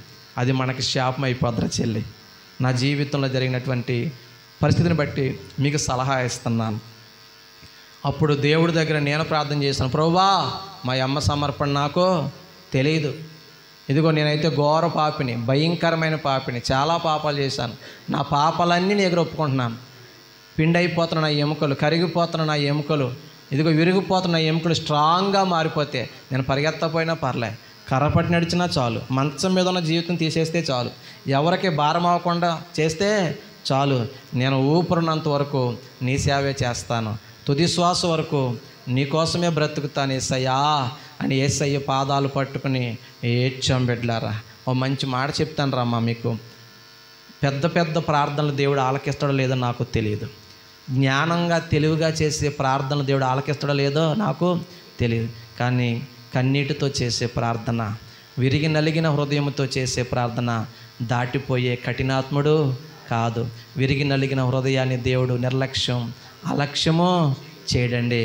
అండి నా కన్నీరు చూశాడు, నా మొర ఆలకించాడు, పొడుమైపోతున్న నా ఎముకల్ని నా దేవుడు స్ట్రాంగ్గా మార్చేశాడండి. దేవునికి స్తోత్రం, హల్లెలూయా. ఇప్పుడు నేను ఏం చేయాలి? సేవ చేయాలా, ఉద్యోగం చేయాలా? సేవ అంటే చావక్క. సేవ అంటే తెలిసి తెలిసి నుప్పుల కొండలు దూకేతమే. సేవ అంటే ఎన్నో బాధలు. ప్రియమైన దేవుని బిడ్డలారా, సేవకు వచ్చేసాం. బ్రదరు మాట చెప్తాను, సేవ అంటే రాత్రి 1000 మంది వచ్చారు, రాత్రి కార్లు వచ్చాయి, రాత్రి పాలరాతి బిల్డింగులు వచ్చాయి. నేను అనుకుంటున్నాను ఎంతమంది సంఘాన్ని కట్టారంటే ఆ అమ్మగారికి ఆడని కాలం నుంచి ఈ రోజు వరకు ఎన్ని తిప్పలు పడి ఉంటారు, ఎన్ని ఉపవాసాలు, ఎన్ని జాగారాలు, ఎన్ని నిందలు, ఎన్ని అవమానాలు, ఎన్ని నిద్రలేని రాత్రులు, ఎన్ని నమ్మక ద్రోహాలు, ఎన్ని అపాయాలు, ఎన్ని ప్రయాణాలు. అవునా? మీకు మాట చెప్పనాక ఒక్కోసారి ప్రయాణంలో దారి తప్పిపోతాం మేము, ఒక్కోసారి రోడ్డు మీద టైర్లు పగిలిపోతాయి బ్రదరు. ఒకసారి మీటింగ్కి వెళ్తే ఒక రాత్రి ఓ పగల్లో 4 టైర్లు మార్చాను వారికి, నేను పేలిపోయాయి. ఈ బాధలన్నీ ఎవరికే తెలియవండి. ఏదో అనుకుంటారు సేవ అంటే. రాత్రి వచ్చేరక్క జనాలు, సేవలో చాలా ఇబ్బందులు ఉంటాయి. ఏంటి సేవకు వచ్చేసాం, ఉద్యోగం లేదు, రాబడి లేదు, ఏంటి సరైన సంఘమో లేదు, అప్పుడు మనిషికి విలువ ఉండదండి. అమ్మ వింటున్నారా? మీకు మాట చెప్పనా, మన దగ్గర అన్నీ ఉన్నప్పుడు వచ్చేవాళ్ళు నిజమైన స్నేహితులు, నిజమైన బంధువులు కాదండి. మీరు నమ్మరో, ఈరోజు మీ దగ్గర రావడానికి నాకు అవకాశం లేదు, డ్రైవర్ లేడు, నాకు కారు నడుపుతూ ఏమీ రాదు, కానీ దేవుడికి మాట ఇచ్చాను, మీకు మాట ఇచ్చాను, వచ్చాను, అంతే బెదర్. నేను చదువుకున్నప్పుడు క్రికెట్, వాలీబాల్ ఆడి స్పోర్ట్స్ మ్యాన్గా ఉన్నప్పుడు జిల్లా స్థాయి ఆటగాడిగా ఉండేవాడిని బ్రదర్. నేను డిస్టిక్ లెవెల్ ప్లేయర్. నేను అరే డాక్టర్ బాబు రారా ఆడుకుంటాకి వెళ్దాం, మ్యాచ్కి వెళ్దామని కేకేశ్వర్ బ్రదర్ ఫ్రెండ్స్. అప్పుడు చాలామంది స్నేహితులు ఉన్నారు, I have so many friends. అప్పుడు నాకు ఫ్రెండ్స్ లేకపోయినా పర్లే, ఎందుకంటే అప్పుడు నేను నడిచేవాడిని అమ్మ, ఫ్రెండ్స్ లేకపోయినా పర్లే. కానీ ఇప్పుడు కావాలి నాకు ఫ్రెండ్స్. అవసరం లేనప్పుడేమో ఫ్రెండ్స్ ఉన్నారు బ్రదరు, ఇప్పుడేమో లేరు. ఒరే కలిసి చదువుకున్నాం కదరా డాక్టర్ బాబు, కలిసి ఆడుకున్నాం కదరా, కలిసి తిరిగాం కదా, నువ్వు వికలాంగుడు కదా, నువ్వు కుంటోడు కదా, నీకేమైనా అవసరమైతే తేవాలంటే ఒక్క ఫోన్ చేయరా, మేము వస్తాం, నేను తెస్తాను అన్న స్నేహితులు అక్కడ కూడా. ఉద్యోగం ఉన్నప్పుడు, డబ్బు ఉన్నప్పుడు ఉన్న బంధువులు మన చుట్టూ. ఇప్పుడు ఈరోజు డబ్బుకున్న విలువ మనిషికి, బంధానికి, బంధుత్వానికి, స్నేహానికి లేదు. ఏదో డాక్టర్ బాబు అందరూ ఉన్న ఒంటరిడు అయిపోయాడు. చాలా బాధ కలుగుతుంది. ఒకసారి ఫోన్ చేస్తాం, కొన్ని పనులు ఉంటాయి కదా, ఒకసారి మా ఫోన్లు కూడా లిఫ్ట్ చేయరు, సంఘంలో పెట్టలే. ఎందుకు తెలుసా అమ్మా, పాస్టర్ గారు ఫోన్ చేస్తానంటే ఏదో పని. అరే నాకే కాళ్ళు ఉంటే నీకెందుకు ఫోన్ చేస్తాను బిడ్డ, నాకు కాళ్ళు లేవు కాబట్టి, బలం లేదు కాబట్టి నీ సహాయం కోరుకుంటా. వికలాంగుడు సహాయం చేసి ఎక్కడ పోద్దండి? చాలా జీవితం చాలా కష్టమండి. ఓ పక్కన ఈ బాధలో, మరో పక్కన నాకు పెళ్ళయింది, పిల్లలు లేరండి. నా భార్య నిన్ను మాట్లాడినారో ఒక త్యాగమూర్తి, నాలాంటి చేసుకుందంటే మెచ్చుకోవాలి. ఒక వికలాంగుని చేసుకున్నావమ్మా, నీ మనసు ఎంత గొప్పదే, నీ త్యాగం ఎంత గొప్పదే.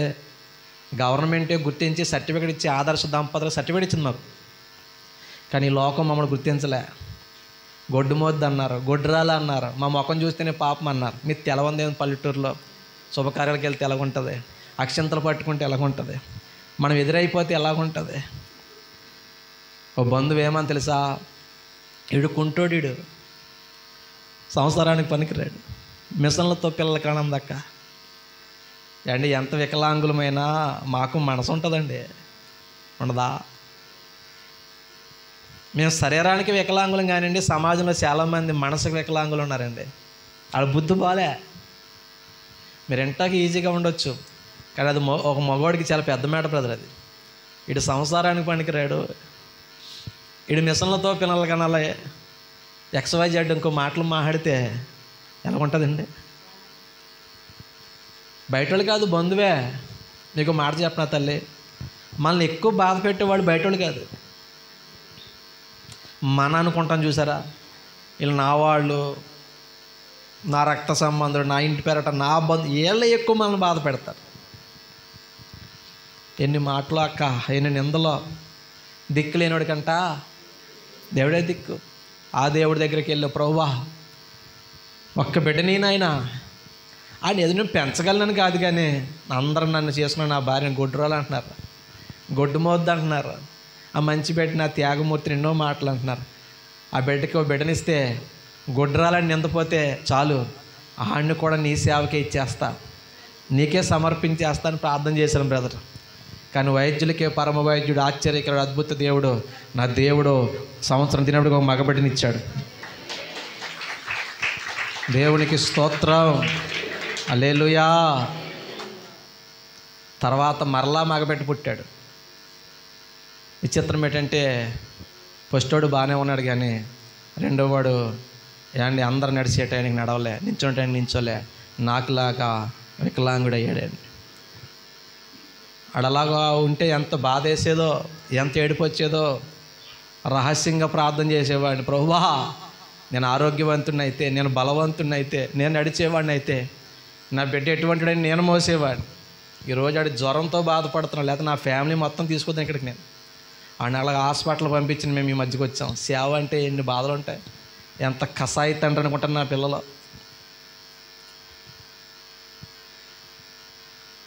ఆయన ఏం చేయాలి అర్థమయ్యేది కదండి. దారంట వెళ్ళినప్పుడు పేరెంట్స్ పిల్లల్ని ఎత్తుకు తీసుకెళ్తారు. పిల్లలు ఉన్నారు కదా బెదర్, మీకు ఎత్తుకున్నావు ఎప్పుడన్నా? నేను ఎప్పుడు ఎత్తుకోలేదు బెదర్ మా పిల్లలు. ఆశ లేదా అన్న అంటామేమో, ఏ తండ్రికి ఆశ ఉండదు? ఏ తండ్రికి ఆశ ఉండదమ్మా. పేరెంట్స్ పిల్లలు ఎత్తుకు తీసుకెళ్తూ ఉంటే నాకు భలే అనిపిస్తుంది. ఆ పిల్లలు ఎంత భాగ్యవంతులో, ఆ పిల్లలు ఎంత ధన్యులో. వాళ్ళకి ఎత్తుకునే డాడీ ఉన్నాడు, వాళ్ళకి మోసే డాడీ ఉన్నాడు, తేడా వస్తే అడ్డంగా నిలబడిపోయి డాడీ ఉన్నాడు. నా బిడ్డలు ఎంత దురదృష్టవంతులో కదా. మీ డాడీ ఎత్తుకున్నారా బిడ్డ మిమ్మల్ని? నేను ఎప్పుడు ఎత్తుకోలేదురా మా పిల్లల్ని. నా పిల్లలు ఎంత మంచోడు తెలుసా, ఈరోజు దాకా డాడీ ఎత్తుకుని తిప్పని ఇప్పుడు దాకా అడగలేదు నన్ను. అంటే వాళ్ళకి అర్థమైపోయింది.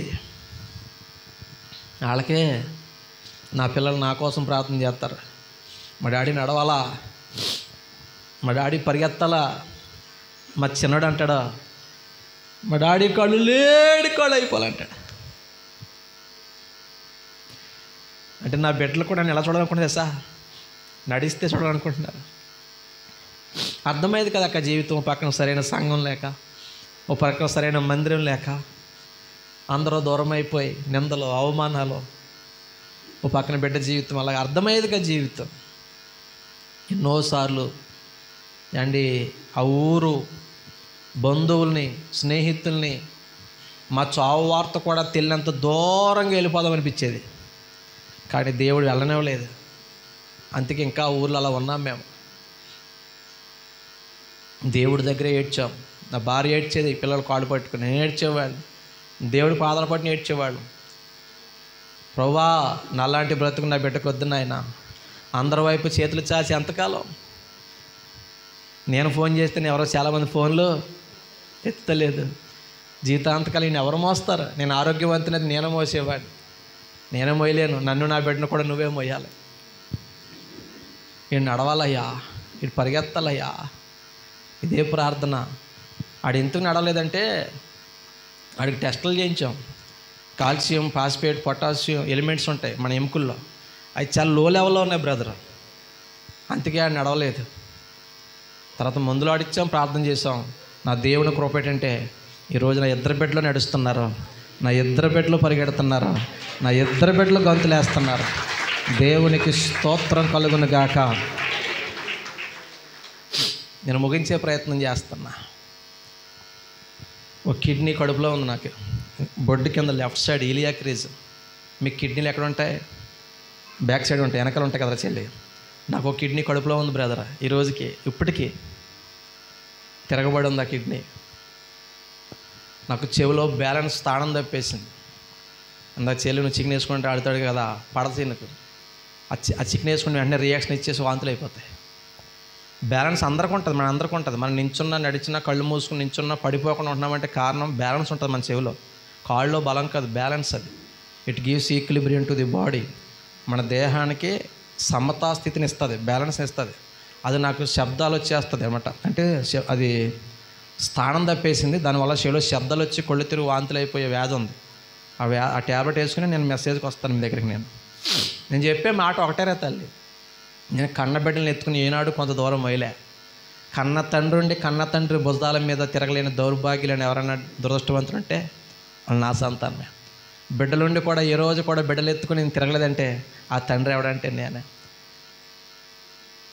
నా బిడ్డలు నాతో ఎలా ఆడుకున్నా చెప్పనా తమ్ముడా, పడుకోమని నన్ను నా రొమ్ము మీద పడుకొని ఆడి ముఖం తెచ్చి నా గడ్డను పామేసుకుని ఆడేసుకుని సంబరపడి వెళ్ళిపోయారు. ఎంత మంచివాళ్ళు కదా.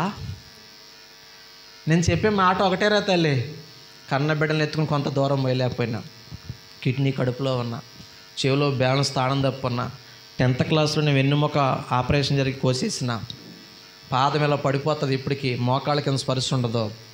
అయినా క్రీస్తు కోసమే నా పరుగు. కన్నబిడ్డలు మొయ్యలేదు కానీ యేసయ్య సిలువ సువార్త కాడి మాత్రం నా భుజాల మీద వేసుకుని పల్లె పట్టణము ఊరు వాడా తిరుగుతున్నాను. ఎక్కడ బ్రాహ్మణ గుడి, ఎక్కడ ఈ ఊరు. 3 గంటలన్నర కారు నడుపుకుంటూ వచ్చిన దగ్గరికి. ఇది దేవుని కృప కాదా? నా చరిత్ర మారిందా లేదా? ఎంతోమంది అనుకున్నారు డాక్టర్ బాబు గారి చరిత్ర అయిపోయింది అనుకున్నారు, ఆడి కథ ముగిసిపోయింది అనుకున్నారు, ఆడు బతుకు అంతే అనుకున్నారు, తిరిగి లేవడు అనుకున్నారు. అండ్ ఇందా మీరు ఆరాధనలో పాట పాడారు కదా, ఆ బ్రదర్ పాడినప్పుడు నాకు భలే అనిపించింది. బ్రదర్ నా కథ మొత్తం ఆ పల్లవ పాడతారా? ఏమైనా చేయగలవు, పాడండి ఒకసారి.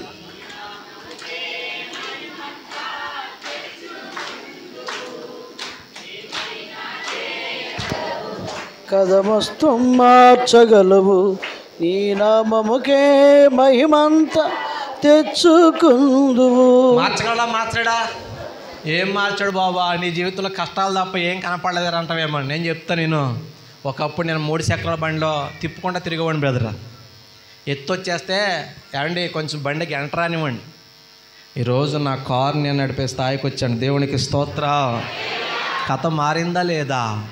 ఒకప్పుడు సరైన బట్ట లేదు, సరైన పొజిషన్ లేదు, సరైన విలువ లేదు. ఈరోజు డాక్టర్ బాబు డేట్ కోసం ఎంతోమంది ఎదురు చూస్తున్నారు. దేవునికి స్తోత్రం. 3 మందిరాలు ఉన్నాయి. దేవునికి స్తోత్రం. డాక్టర్ బాబు గారికి దీపం ఆరిపోద్ది, ఆడికి పెళ్ళి పెటాకులు ఏమీ ఉండకుండానే అయిపోద్ది అన్నారు. నాకు పెళ్ళి అవదన్నారు అక్క. పెళ్ళే ఎందుకంటే వికలాంగుని కదా. కానీ దేవుడు నాకు చక్కని భార్యనిచ్చాడు, మంచిది, గుణవతి, త్యాగమూర్తి, మా ఇస్కు, మా ప్యారు, మా కాదలు, మా దిల్క దడకన్. మీకు నవ్వు వస్తుందిలే. మరి మాలాంటి వాడు చేసుకుందంటే మరి అట్టిలాగా ఉంటుంది. ఇప్పుడు అమ్మాయిలు ఎవరన్నా ఎటువంటి కోరుకుంటారు బెదరు? అందంగా ఉండాలి, ఆరోగ్యంగా ఉండాలి, ఎత్తు ఉండాలి, ప్రభాస్ లాగా హైట్ ఉండాలి, మహేష్ బాబు తెల్లగా ఉండాలి, పవన్ కళ్యాణ్ తెక్క ఉండాలి, బొబెట్టిన పోయినా కానీ కిందేసి తొక్కినా కానీ ఆడే కావాలంటారు. నిజం చెప్పండి రా శైలుడు, గుణవంతులు కావాలా బలవంతులు కావాలా? మీకు మీ పిల్లలకి గుణవంతులు కావాలా బలవంతులు కావాలా? గుణవంతులా? అయితే నాకు చెప్పండి, మా వికలాంగుల ఆశ్రమాలు అందరూ గుణవంతులే, కాకపోతే కళ్ళు కాళ్ళు ఉండవు, ఊరికి నిశ్చితం సంబంధాలు, కట్నం కూడా ఉండదు. చేసుకుంటారా? ఒక నోరులు ఎగితే ఒట్టు. గుణవంతులే వాళ్ళ, కళ్ళు ఉండవు కాళ్ళు ఉండవు, అంతే. చేసుకుంటారా? మాట్లాడదసరా మరి నన్ను చేసుకుందంటే మంచిది కాదా? మా ఇసుక కాదా?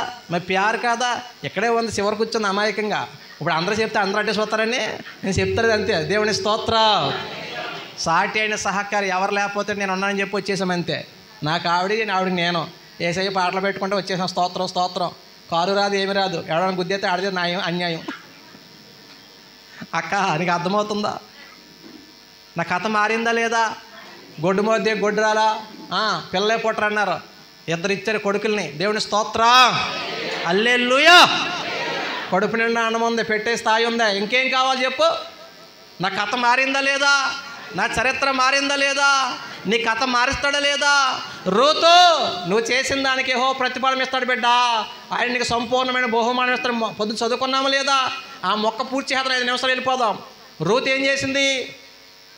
మోయాబుని విడిచింది. అమ్మ ఏం విడిచిపెట్టిందిరా? మనమే విడిచిపెట్టాలి, పాపాన్ని విడిచిపెట్టాలి. 2 ఏం చేసింది? నయోమి ఆత్మీయ తల్లిని సహవాసాన్ని హత్తుకుని ఉంది. మనం కూడా ఈ సహవాసాన్ని హత్తుకుని ఉండాలి. 3 ఏం చేసింది? చెప్పండి రా బాబు, మీకు దండ పెడుతున్నా, టైం అయిపోతుందా? 1/2 గంట ఉంది మనకే. స్థిరమైన తీర్మానం చేసింది. బాగా చెప్పావు అక్క, లాస్ట్ కనపడు. అయ్యగారు కోణకిత్తి నీ దశమ భాగం ఇచ్చి వెళ్తాను. బాబా పొద్దు నుంచి అంటున్నా కానీ ఎవరికి ఇచ్చావు? ఇంకా అయ్యగారు నాకు ఇవ్వలేదు. మరి 3 పాయింట్లు చెప్పుకున్నాం కదా.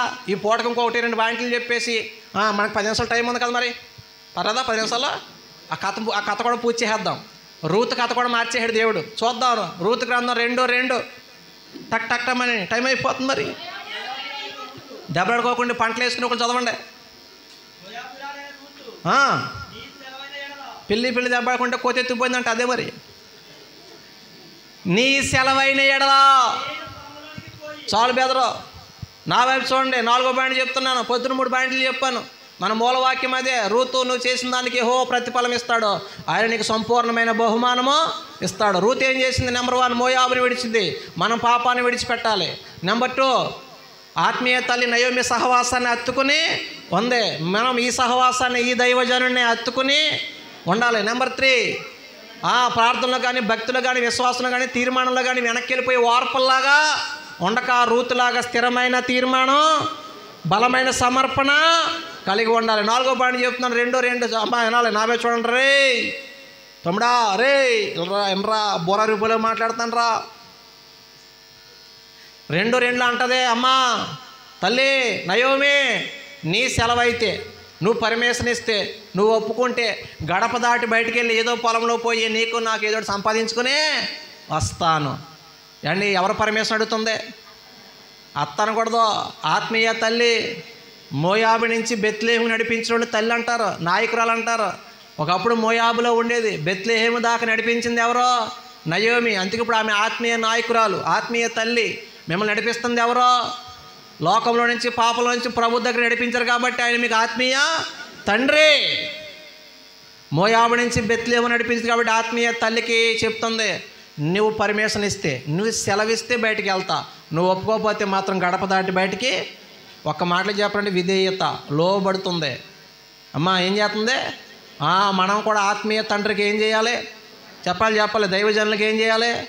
లోబడాలి, విధేయత కలిగి ఉండాలి. ఆయనతో సంప్రదించి తీసుకోవాలి డేట్లు, టైములు. ఎవరితో సంప్రదిస్తుంది? ఆత్మీయ తల్లితో సంప్రదిస్తుంది. బయటికి వెళ్ళమంటావా వద్దంటావా? పర్మిషన్ ఇస్తే వెళ్తాను, లేదంటే మానేస్తాను. ఏమండి డబ్బులు ఉన్నా ఇల్లు కట్టుకోవాలనుకుంటున్నాం, అయ్యా పునాది రాయి వేయాలయ్యా, ఓ టైం చెప్పండి, ఓ రోజు చెప్పండి అని ఎవరిని అడగాలి? మనం ఎవరిని అడుగుతున్నాం? ఇల్లు పూర్తి అయిపోయింది, ఓపెనింగ్ టైం ఎవరు చెప్పాలి? మాట్లాడరేటి బిగిసిపోరేటి ఇప్పుడు అమ్మా, డేట్ ఎవరు చెప్పాలరా? ఎవరితో సంప్రదించాలి? కానీ మీరు ఎవరితో సంప్రదిస్తున్నారో? మీరు ఎవరెవరితోనో సంప్రదించి అయ్యగారు అర్ధరాత్రి 12ంటికి వచ్చింది, ఏంటది నీ దినం అని మనసులో అనుకుంటాం, పైకి అంటాం ఏంటి? అప్పుడు రావాలి మీరు. అర్ధరాత్రి ముహూర్తం ఏంటో దెయ్యాలు తిరిగే టైంలో లేరా కొంతమంది? తొలగట్టండి బేటగా, తొలగట్టండి, భోజనం కూడా తర్వాత చూద్దాం, ప్రసంగం తర్వాత చూద్దాం, ముందు 11:10 ముందు తొలగట్టండి, ముహూర్తం దాటిపోద్దా ఏట్రా దాటిపోయేది. జరిగేదేమో పరిశుద్ధ వివాహ ఆహ్వానం, పరిశుద్ధ సందడి, పరిశుద్ధ పెళ్ళి, అవునే కదా బెదరు? కానీ ముహూర్తాన్ని కట్టేయాలంట. ఎవడు చెప్పడా ముహూర్తం? మీకు తెలుసు. రూతు ఎవరిని అడుగుతుంది? పరమేశ్వర ఆత్మీయ నాయకుల్ని. అయ్యా మరి ఓపెనింగ్ ఎప్పుడు పెట్టుకోమంటావు, పెళ్ళి ఎప్పుడు పెట్టుకోమంటావు, మీకు ఎప్పుడు ఖాళీ ఉంది, మీరు ఎప్పుడు చెప్తే అదే మంచిది. మీరు ప్రార్థన చేసి ఏ టైం చెప్తే ఆ టైమే, ఏ డేట్ అంటే ఆ డేట్ అని చెప్పి ఎవరికి లోబడాలి? చెప్పరేట్రా? ఎవరి మాట తీసుకోవాలి? కానీ మీరు ఎవరి మాట తీసుకుంటున్నారు?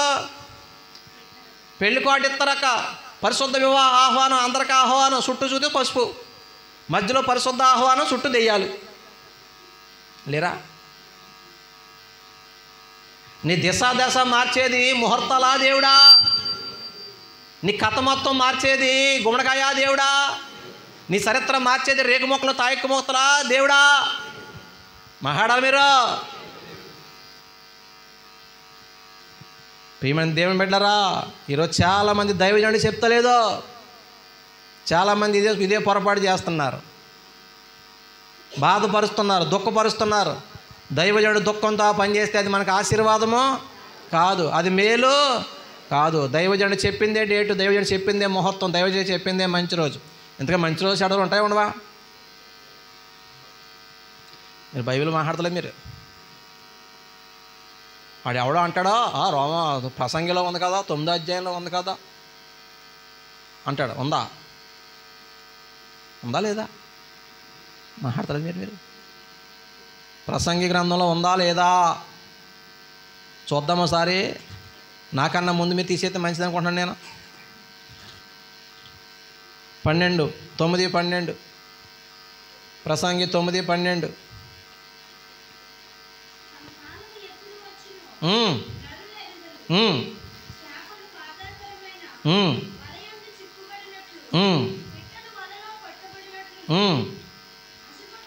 ఈ మొక్క పట్టుకున్నాడు.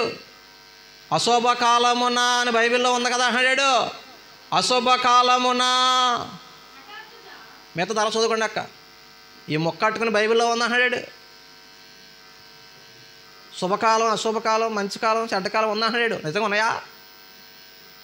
కొంతమంది మంగళవారం డబ్బులు ఎవరు, శుక్రవారం డబ్బులు ఎవరు, ప్రయాణం పెట్టుకోరు. ఈరోజు హంట వేసుకుంటే ఏం చేస్తావు? వెళ్తావు వెళ్ళవా?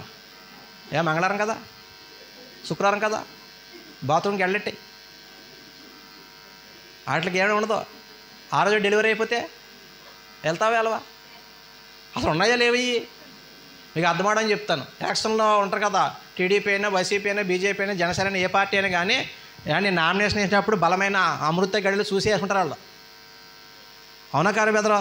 చిన్న లాజిక్ చెప్తున్నాను, జ్ఞానం చెప్తున్నానండి. ఆ పార్టీ వాడు అది చూసుకునే వేస్తాడో, ఈ పార్టీ వాడు చూసుకునే బొట్టెట్టుకునే హల్లెలూయా అందరూ శుభకాలాన్ని వేసేశారు. ఏది నామినేషన్ రిజల్ట్ వచ్చింది, అందరి దగ్గర ఒక నగ్గర. అదేంటి మరి మిగతా అందరూ కూడా నగ్గాలి కదా ఎదురా? మరి అందరూ మంచి బలమైన ముహూర్తం వేసారు కదా, అప్పుడు ఏం చేయాలి? చంద్రబాబు నాయుడు గారు సీఎంఏ, జనసేన పవన్ కళ్యాణ్ సీఎంఏ, జగన్ గారు సీఎంఏ, ఇంకెవడైతే ఆడి సీఎం అయిపోవాలి కదా. అమ్మా నా మాట వింటున్నారా? బైబిల్ ఇంటికి నాకు రిఫరెన్స్ చెప్తే అదే భయ్యం నాకు. అందరూ అవుతారా బెదరా? మీకు ఒక్క మొక్కలో చెప్తాను, సింపుల్గా చెప్తానండి. యాండి ఒక హాస్పిటల్ ఉంది. ఆ రోజు యాండి ఒక ఆవిడ డెలివరీకి వచ్చింది. 10 సంవత్సరాల తర్వాత యాండి ఆవిడ గర్భవతి అయింది. బెదరం అమ్మ 10 సంవత్సరాల తర్వాత గర్భవతి అయింది. ఆ రోజు అబ్బాయి పుట్టాడు. అదే హాస్పిటల్లో ఆ ఇంటికి ఆధారమైన తండ్రి భర్త, పిల్లకేమో తండ్రి, భార్యకేమో భర్త చచ్చిపోయాడు. ఒకరోజే ఒకే హాస్పిటల్లో. ఇంతకు ఆ రోజు మంచి రోజు చెడ్డ రోజా? ఆయనకి అర్థమైంది పాయింట్. ఒకే హాస్పిటల్ ఒకే రోజు, కానీ ఒక ఇంట్లోనేమో సంబరం, ఒక ఇంట్లో బాధ. ఇప్పుడు చెప్పండి, అది మంచి రోజు చెడ్డ రోజా? రోజులు అన్నీ మంచిదే. ఫస్ట్ రోజు మంచిదే, రెండో రోజు మంచిదే, బైబిల్ ప్రకారం 3 రోజు మంచిదే, 4 రోజు మంచిదే, 5 రోజు మంచిదే, 6 రోజు మంచిదే, అన్నీ మంచివే అన్నాడు దేవుడు. కాకపోతే వీళ్ళకి నష్టం జరిగింది కాబట్టి బ్యాడ్ టైం అంటాం, వాళ్ళకి బాగా జరిగింది కాబట్టి గుడ్ టైం అంటాం. రోజుల్లో మంచి చెడ్డ ఏమీ లేదు. అర్థమవుతుందా? కాబట్టి నీ బుద్ధి బాగుంటే, మీ ఆవిడని నువ్వు నమ్మకస్తులైతే, అమావాస్య పెళ్లి చేసుకున్న మీ దాంపత్యం అందంగానే ఉంటుంది. 100 మంది పురోహితులు ముహూర్తం పెట్టి బాగా దండలేసి 10 రత్నాలు కట్నం పెట్టినా అదో ఒకటి తగులుకుని నువ్వో దాన్ని తగులుకుంటే ఈ సంసారం ఎలా ఉంటుంది? బుద్ధి బాగోకపోతే ముహూర్తాలు ఏం చేస్తాయి అక్క? ఇక అర్థమవుతుందా? ముహూర్తం చేశారు పెళ్ళి బావగారికి నీకు ఇచ్చి, కానీ పక్కనే ఏమన్నా గోకుతున్నాడు నరసాపోరన్నా, మరి ముహూర్తం ఏం పని చేస్తలేదా? ఇక అర్థమైందా అక్క? కాబట్టి ముహూర్తాలు మన కథ మార్చో, రోజులు మన కథ మార్చో. మన కథ మార్చేది ఎవరు చెప్పండి? హల్లెలూయా. నేను వికలాంగుడిని, నా భార్య చక్కగా ఉంది. యాండి కులమత జాతి వర్ణ వర్గ భేదం లేదు, రూపాయి కట్నం లేదు, అసలు ఏమి కథ కడలేదు. యాండి సిలకా గోరెంకలాగా అంటారంటారా? మీరు ఏమంటారో? మీరు రే బాబా పెళ్ళయింది నీకు కూర్చో. చక్కగా ఉన్నాం మేము. నా తోటోళ్ళు చాలామంది కుటుంబాలు నాశనం అయిపోయినాయి, సంసారాలు నాశనం అయిపోయినాయి. కథ బాగలేదు వాళ్ళదే. దేవుడు పట్టుకుని ఉంటే కథ బాగుంటుంది, జీవితం బాగుంటుంది, చరిత్ర. కాబట్టి డేట్లు టయ్యాలు ఎవరితో సంప్రదించాలి? ఎవరు మాట వినాలి? చెప్పాలి. ఆత్మీయ నాయకులు మాట వినాలి. అదే 2వ వచనం, విధేయతను రాసుకొని సరిపోద్ది. 4వ పాయింట్ ఏంటి? విధేయత కలిగి ఉంది దైవజనులకి, ఆత్మీయ నాయకులకి. లాస్ట్ పాయింట్ చెప్పేసి నేను ముగించేసే ప్రయత్నం చేస్తాను. ఇంకొక 5 నిమిషాల్లో నేను ముగించేస్తాను. రూతు గ్రంథం 2వ అధ్యాయం 18వ వచనం. రూతు పుస్తకము 2:18.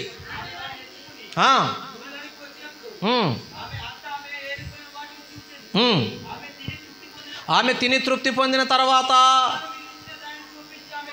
ఆమెకి ఇచ్చానండి. నా వైపు చూడండి, మీరు ఇంకా బయట చూడట్లేదు, నా వైపు చూడండి. ఆమెకి ఇచ్చినానండి. కష్టపడింది రూతు, సంపాదించుకుంది రూతు, ఎండలో నలిగిపోయింది రూతు, పరిగేరుకున్నది రూతు, బోయాజు దయ పొందుకుంది రూతు. కాబట్టి మొత్తం సంపాదించుకునే హక్కు అధికారం ఎవరికి ఉంది? రూతుకుంది. కానీ మొత్తం తినేసిందా? తన కష్టార్జితలో కొంత భాగం తెచ్చి ఆత్మీయ తల్లికి ఇచ్చిందా? మీ జీతం 10,000 అవ్వచ్చు, 1,00,000 అవ్వచ్చు, 100 రూపాయలు అవ్వచ్చు, కానీ మొత్తం మీరు తినేయకూడదు. మీ 100 రూపాయల్లో 10 భాగం దేవుని వంతు దేవునికి ఇచ్చేయాలి. మీకు అర్థమవుతుందా? 5,000 జీతం అనుకోండి, దేవుడి భాగం దేవుడికి ఇచ్చేయాలి. 10,000 జీతం అయితే దేవుడి భాగం దేవుడికి ఇచ్చేయాలి. పంటలో దేవుని భాగం దేవుడికి ఇచ్చేయాలి వద్దా? మాట్లాడుతుంది ఇక్కడ నచ్చదు ఎవరికైనా, ఎందుకంటే మనీ మ్యాటర్ ఇది. ఇలాంటప్పుడు చెవులు పనిచేయు, మైండ్ పనిచేయు. ఏంటి దేవుడికి ఇచ్చి పాడైపోయి ఎవడన్నా ఉన్నాడా? దేవుడికి పెట్టి పాడైపోయి ఎవడున్నాడా? వంపుడు గత్తులు పెట్టి పాడైపోయిన ఉన్నాడు, కోడి పందాలు పెట్టి పాడైపోయి ఉన్నాడు, సారాయి దుకాణాలు పెట్టి పాడైపోయి ఉన్నాడు, ఫ్రెండ్స్కి పెట్టి పాడైపోయి ఉన్నాడు. కానీ దేవుడికి ఇచ్చి పాడైపోయినాడు ఎవడో? సంపాదించుకుంది రూతు, కష్టపడింది రూతు, కానీ మొత్తం తను అనుభవించకుండా అందులో కొంత భాగం తెచ్చి ఎవరికి ఇస్తుంది? ఆత్మీయ తల్లికి ఇస్తుంది. మన రాబడిలో, మన జీతంలో, మన పనుల్లో దేవుని వంతు దేవునికి ఇచ్చేయాలి. మలాకి గ్రంథం 3వ అధ్యాయం 8వ వచనం కానీ చాక్లెట్ కానీ, ఇదిగో మీరు నా ఏదో దొంగతనం చేస్తున్నారు. మీరు అంటారు ఎప్పుడు దొంగతనం చేస్తామని. మీరు 10వ భాగం ప్రతిష్టార్పణ నాకు ఇవ్వక మీరు దొంగతనమో చేస్తున్నారు. నాకు ఇచ్చి టెస్ట్ పెట్టండి, శోధించండి. అదే అప్పుడు నేను ఆకాశ వాకిళ్ళు తెరుస్తాను, పట్టజాలిన ఆశీర్వాదాలు మీకు నేను కుమ్మరిస్తాను అంటున్నాడు. ఈరోజు చాలా కుటుంబాలు దేవుడికి ఇచ్చే విషయం లెక్కలు వేసుకుంటారు. మీకు మాట చెప్పనా? 10 ఎకరాల పొలం ఉంది బెదరు, ఒక మూట జల్లేస్తే 6 నెలల తర్వాత 100 బస్తాలు పండుతాయి. అవునా కదా? పొలంలో మూట జల్లేస్తేనే కదా. బాబు ఈ మూట కూడా జల్లేస్తే ఎలాగా, అది కూడా నువ్వు తినేమనుకోండి, 6 నెలల తర్వాత వెళ్తే తుప్పలో చెత్త చెదారం పాములు తేళ్ళు ఉంటాయి.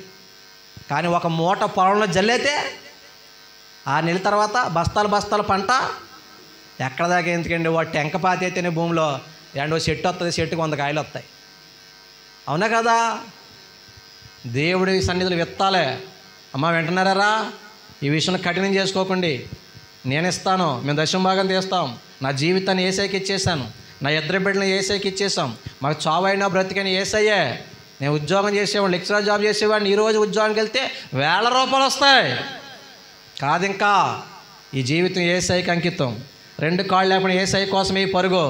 దేవుడికి నా జీవితం ఇచ్చి చెడిపోయాను, నేను పడైపోయానా? చెప్పాలే, రాజులాగా బ్రతుకుతున్నాను. దేవుని స్తోత్ర.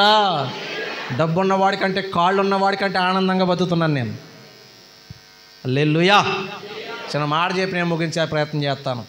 గోరంట్ల దగ్గర ఓ దైవజనుడు ప్రారంభ సేవ మాట చెప్తున్నాను. పేరు ఎందుకు, మినిస్ట్రీ ఎందుకు, కానీ మీకు అర్థమైపోతుంది ఈ పాటికే.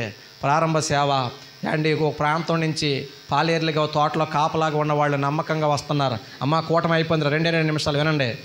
ఈ మాటలు వినబుద్ధి అవుతుంది నీకు. సట్ట, నడుము, మెడకాయ, నలకాయ అన్నీ లాగేస్తాయి ఇచ్చే అన్నప్పటికీ. దేవుని స్తోత్రం చెప్పండి. హల్లెలూయా. ప్రార్థన నమ్మకంగా వస్తున్నారు, ఆటో మీద వస్తున్నారు. కానీ 2-3 వారాలుగా ప్రార్థన మానేశారు. పాస్టర్ గారు డౌట్ వచ్చింది. ఎవరే వింటున్నారా?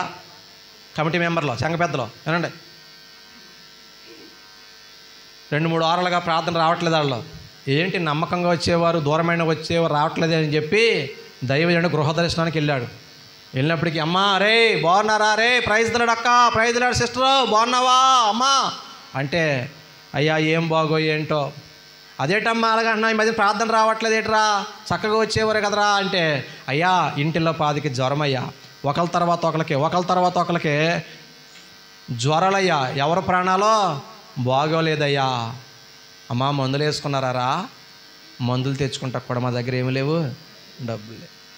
పోనీ ఏమైనా తిన్నారా అంటే, ఏమయ్యే ఉన్న కాడ తిన్నాం, కానీ నేను బలమైన ఆహారం తెచ్చుకోవడానికి కూడా మా దగ్గర ఏమి లేదు, డబ్బు లేదంటే దైవజనుడు ప్రార్థన చేశాడు. దైవజనుడు ఏం చేయడమ్మా, ప్రార్థన చేసి వెళ్తుంటే ఆ తల్లి అందంట, అయ్యా 1 నిమిషం ఆగండి అయ్యా అందంట. ఆగితే లోపలికి వెళ్ళి బెదరు అంత బియ్యం మూట తెచ్చిందంటే. ఏదో అమాయకమైన పొట్టలు ఉంటాయి కదా, అయ్యో పేపర్ పొట్లలో, ఆ పేపర్లో ఏదో కొన్ని డబ్బులు పొట్లం కట్టి తెచ్చిందంట. ఏంట్రా అంటే, అయ్యా ఇది దేవుడి బియ్యం అయ్యా, తెత్తరా మీరు? ప్రతిరోజు అన్నం వండుకునేప్పుడు ఎంతమంది ఉంటే అన్ని గుప్పులు తీయాలి. నేను ఉన్నాను అనుకోండి, నా పేరు మీద ఒక గుప్పుడు, ఇంకే 2 ఉంటే మొదటి ముద్ద దేవుడిదని బైబిల్లో ఉందా లేదా? లేవీలకు ఏం చెప్పారు? మీరేమీ సంపాదించుకోకండి, వాళ్ళు తెస్తారో 11 గోత్రాలు ఏండి ముద్ద చేసుకున్నప్పుడు రొట్టెలు చేసుకునే ముందు రే ఫస్ట్ ముద్ద అది పాస్టర్ ఇచ్చారా అని అందరూ ఇచ్చేస్తే ఫస్ట్ ముద్ద ఎత్తే ఫస్ట్ ముద్దలో వండుకు తినేవారు. ఎవరో లేవీలు, యాజకులు. అర్థమవుతుందా? మీరు వండుకున్నప్పుడు మొదటి గుప్పుడు తీసేయాలి బియ్యం. నువ్వు ఒక్కదాని ఉంటే 1 గుప్పుడు ఎత్తి, 2 ఉంటే 2 గుప్పులు, 4 ఉంటే వారానికి 1 గుప్పుడా, రోజుకో గుప్పుడా, ఎన్నిసార్లు వండుకుంటే అన్నిసార్లు తీయాలి. నువ్వు రోజుకి 30 సార్లు తినేసేదాను అనుకో, వండినప్పుడు తీయాలి. ఏంటిది? పిడికుడు, ఫస్ట్ పిడికుడు. అయ్యా ఇది దేవుడి బియ్యం అయ్యా. అదేటమ్మా మరి కాగితాలు కట్టావంటే, అయ్యా అది 10వ భాగం అయ్యా. ఇందాక తల్లి ఏమందే, వండుకుంటాక డబ్బులు లేవు, మందులు తెచ్చుకుంటాకే. నిజంగా ఆ స్థితిలో మనం ఉంటే ఏం చేస్తాం? దేవుడు కూడా తర్వాత 10వ భాగం తర్వాత ముందు పిల్లలు మనం చూసుకోని చెప్పి వాడేస్తాం కదా. నిజంగా వాళ్ళు వాడేస్తే దేవుడు ఏమంటాడో పక్కన పెట్టండి, ఆవిడ నమ్మకత్వం చూడండి. అదేట్రా ఇందాక లేవన్నావు కదా అంటే, అలా కదయ్యా, ఈ బియ్యం మేము తింటే మాకు మా పిల్లలకి శాపం. ఈ దేవుడి సొమ్ము మేము వాడుకుంటే మాకు మా పిల్లలకే శాపమయ్యా. ఇది మీరు తినాలి, ఇది మీరు వాడుకుంటే అది మాకు మా పిల్లలకే. ఎంత నమ్మకమైన విశ్వాసం అండి. దైవజనుడికి కళ్ళంటే నీళ్ళు వచ్చాయండి, మనసారా దీవించి వెళ్ళిపోయాడు. మీకు మర్మం చెప్పనా, ఏ బిడ్డ విషయంలో దైవజనుడు మనసారా ఒక మాట పలికితే నెరవేరిపోద్ది. నా జీవితంలో అలా చాలామంది జీవితంలో పలికాను, కార్యాలు జరిగాయి. దుఃఖపెట్టి పలికించుకోవడం కాదు, నీ ప్రవర్తన బట్టి దైవజనుడి నోట్లోంచి మనసారా స్వేచ్ఛగా రావాల మాట. మనసారా దీవించి వెళ్ళిపోయాడు ఆ దైవజనుడు. ఆయన ఇల్లు కాసేపటికంట ఏ తోటలో పనిచేస్తారో ఆ ఓనర్ వచ్చాడంట, ఇదిగో రే మా అబ్బాయిలు మా కోడళ్ళు మనవాళ్ళు అమెరికా నుంచి ఇండియా రానంటున్నారు, నువ్వు ఒక్కడ కోసం ఎంతమంది రావడం ఎందుకు నాన్న, నువ్వే వచ్చే అంటున్నారు. ఇంకా వాళ్ళ చదువులు, వ్యాపారాలు, ఉద్యోగాలు, చదువులన్నీ అక్కడే కదా. నేను వెళ్ళిపోతున్నాను, అమెరికా వెళ్ళిపోతున్నాను. నేను నా పిల్లలు మాట్లాడుకున్నాం, ఎన్నో సంవత్సరాలుగా మీరు మా దగ్గర నమ్మకంగా పనిచేస్తారు. నిజం చెప్పనా, దేవుడికి నమ్మకంగా ఉన్నవాడు ఉద్యోగంలో యజమానుడు కూడా నమ్మకంగానే ఉంటారు. అవునా కదా. ఒక తాపివాడు వస్తాడండి, మనిషి ఉంటే ఒక రకంగా పాముతాడు. ఇక్కడ ఎవరైనా తాపివాడు ఉండి క్షమించండి బాబా, బాబా బెదరండి 3 మందిలు కట్టాను నేను, చచ్చిపోయిన వాళ్ళతో నేను ఇంటికన్నీ ఊడిపోని. మనం ఉంటే ఒక రకంగా పని చేస్తాడు, మనం లేకపోతే. దేవుడికి నమ్మకంగా ఉన్నవాడు పనిలో కూడా నమ్మకంగా, మన జీతం తీసుకున్నప్పుడు అక్కడ కూడా నమ్మకంగా ఉండాలి. ఓనర్లకు కూడా ఎలా ఉండాలి? నమ్మకంగా ఉండాలి. ఇలా అన్నారు, ఒరే నువ్వు ఎప్పటి నుంచో నమ్మకంగా పనిచేస్తున్నావు, మా అబ్బాయిని మేము మాట్లాడుకున్నాం, ఇదిగో ఈ జామ తోట మీకు రాసి ఇచ్చేసాము రానిచ్చాడు అంటండి. దేవుని స్తోత్రం. కొట్టుకట్టి చెప్పండి మంచోళ్ళు అయితే. దేవుడి సొమ్ము దేవునికి ఇస్తే ఏమవుతారు? అర్థమవుతుందా? కానీ ఈరోజు దేవుడి భాగం కూడా మీరే మింగేస్తున్నారు, దేవుడి సొమ్ము కూడా మీరే. ప్రథమ ఫలం ఎవరిదక్క? దశమ భాగం ఎవరిదే? దేవుడికి ఇచ్చేలా వద్దా? మీకు ఆహారం పెట్టి మీకోసం ప్రార్థన చేసి మీరు కష్టమైన సుఖమైన బాధల్లో ఇరుకుల్లో ఇబ్బందుల్లో మీకు అందుబాటులో ఉండే వ్యక్తి ఎవరో? మీ దైవజనుడు. మరి వాళ్ళ బ్రతకాలా వద్దా? ఆ కుటుంబం బ్రతకాలా వద్దా? మాట్లాడతలేదు మీరు. కాబట్టి దేవుని వంతు దేవునికి ఇవ్వాలా వద్దా? దేవుడు ఏమన్నాడు? మొత్తం ఇమ్మలేదు. 10 రూపాయలు నీ జీతం అయితే 9 రూపాయలు నువ్వు వాడేసుకో, రూపాయి ఇచ్చేయమన్నాడు. 100 రూపాయలు అయితే 90 రూపాయలు నువ్వు వాడుకో, 10 రూపాయలు ఇమ్మన్నాడు. 1000 రూపాయలు అయితే 900 నెయ్యి, 100 రూపాయలు దేవుడిది అని చెప్పాడు. అవునా కదా? ఇచ్చి శోధించు, నీ చరిత్ర మారిపోద్ది. రూత్ ఇచ్చిందండి, కష్టపడింది ఆమె, సంపాదించింది ఆమె. అవునా కదా?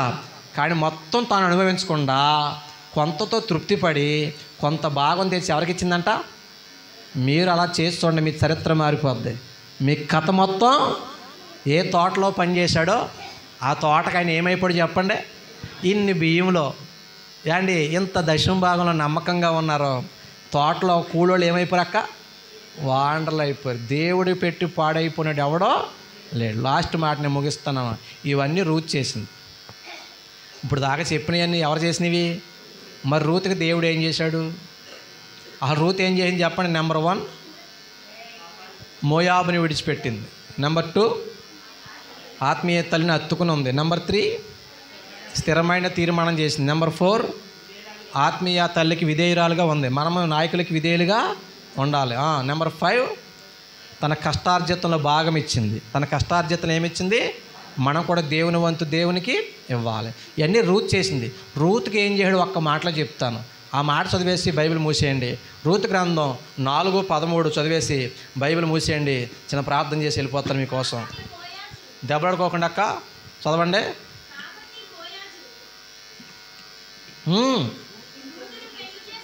కొట్టండి గట్టిగా చెప్పండి. గట్టి కొట్టి స్వచ్ఛ చెప్పలేదు. స్తోత్రం. బోయాజు ముందే చెప్పాడు, అమ్మా రూతు నువ్వు చేసిన దానికి యెహోవా ప్రతిఫలం ఇస్తాడు రా. అమ్మ వినాలి, అయిపోయింది కోటం. లాస్ట్ నిమిషం ఆయన నీకు సంపూర్ణమైన బహుమానము. రూత్ ఎవరంటే మోయాబురాలు. వినాలి, రూతు అన్యురాలు, రూతు దీనురాలు, రూతు పేదరాలు, పరిగెరుకుంటే తప్ప తింటా కూడా తికానా లేదా, పైగా విధవరాలు. అమ్మ ఎవరు చెప్పండి? విధవరాలు. యాండి బోయాజు శ్రీమంతుడు, గుణవంతుడు, బలవంతుడు, ఐశ్వర్యవంతుడు, అమ్మా భక్తిపరుడు, నీతిమంతుడు. ఆయనకి 500 ఎకరాలు ఉందంట. ఎంతక్క? 500 ఎకరాలు ఉన్న పెళ్లి కొడుక్కి పెళ్లి సంబంధం తేవాలంటే అమ్మాయికి ఎంత ఉండాలి చెప్పక్క? సగం ఉండాలంటే పెద్దగా మనం తీసుకుందాం. ఆయనకి 500 ఎకరాలు ఉంటాయంటే పిల్లకి ఎంత ఉండాలి? 250. రూతుకుందా? పైగా ఆయన పెళ్ళి అవునాడు, ఈమె పెళ్ళైపోయి భర్త చచ్చిపోయిన విధవరాలు. విధవ వధువైపోయిందే. కొట్టగట్టుగా విధవ ఏమైపోయింది? వధువైపోయింది.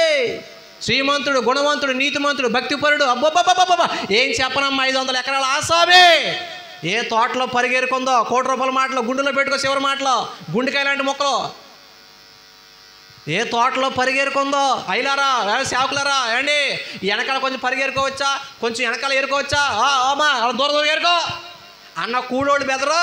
ఇప్పుడు ఆ ఇంటికి వెళ్ళి అమ్మగారండి రుత్ అమ్మగారు మరి పని అంతా చేసాం కదండి, మరి మేము మా పిల్లలకి పట్టుకెళ్ళాలి కదండి అమ్మగారండి అంత జీతాలు ఇప్పిస్తే. అసలు రోమలు లెక్కపడుతున్నాయండి బాబు ఈ మాటలు చెప్తుంటేనా. కథ మొత్తం మారిపోయిందా లేదా? బెదర మళ్ళీ పాడు. కథ మొత్తం నాకు పాటలు రావు, ఉత్సాహం ఉంది కానీ. కథ మొత్తం మార్చగలవు, ఏమైనా చేయగలవు, నీ నామముకే మహిమంతా తెచ్చుకుందువు. నీ నామముకే కథ మొత్తం మార్చగలవు, నీ నామముకే మహిమంతా తెచ్చుకుందువు. మారిపోయిందా లేదా? ఒకప్పుడు అండి పరిగెరుకుంటానండి, ఏదో పరదేశనండి బాబు, ఏదో వెదరాలండి, పేద ఇంటికాడ ముసలిది ఉందండి బాబు, ఇది గత. ఇప్పుడు ఏంట్రా అంటే అమ్మగారండి మరి జీతాల కోసం వచ్చామండి. వస్తానుండు. కథ మారిపోయిందా బెదరా? మారిపోలేదా? ఆవిడ మోయాబిరాలు. మోయాబీల్ని అమ్మోనీళ్ళని అసలు తరంలో చేర్చుకోన్నాడు దేవుడు అనడా లేదా? ₹1,00,00,000 మాట చెప్పనా? ఏదో వధువైపోవడమే కాదు, పరిగేరుకున్న పిల్ల యజమానురాలు అయిపోవడమే కాదు, తర్వాత వాళ్ళిద్దరికీ ఒక కొడుకు పుట్టాడు, ఓబేదు. వాళ్ళ కొడుకు పుట్టాడు చెప్పాలి, యెస్సై. వాళ్ళకు ఒక వంశంలో దావీదు వంశంలో పుట్టినాడు యేసు. నీకే తల్లిగా మార్చిన నీ రుణమే తీరినా. అబ్బా యేసు దగ్గర మైకెట్టి మీ ముత్తమ్మల గురించి చెప్పు, మీ పెద్ద వెనకాల తరం అమ్మల గురించి చెప్పయ్యా అంటే మత్తయి సువార్త మొదటి ఒక 5 పేర్లు ఉంటాయి, ఆడవాళ్ళ పేర్లు. అందులో ఒక పేరు రూతు. దేవుని స్తోత్రం.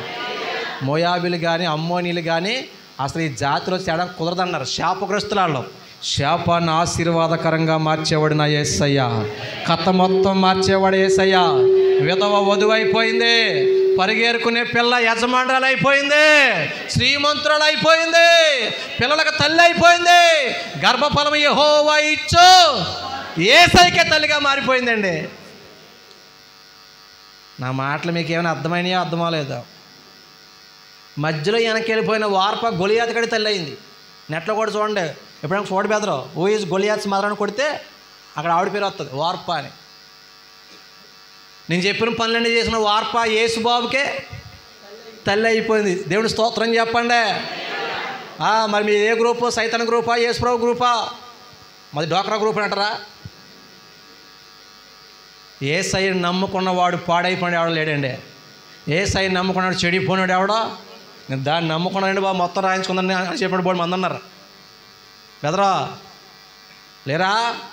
నిడదోల్లో ఒక ఆయన ఉన్నాడు, లైవ్ వెళ్తుందా? పేరు చెప్పలే. పెద్ద షాపు, మోటార్ సైకిల్ అమ్మేవాడు అక్క, కోటి ఐశ్వర్యుడు.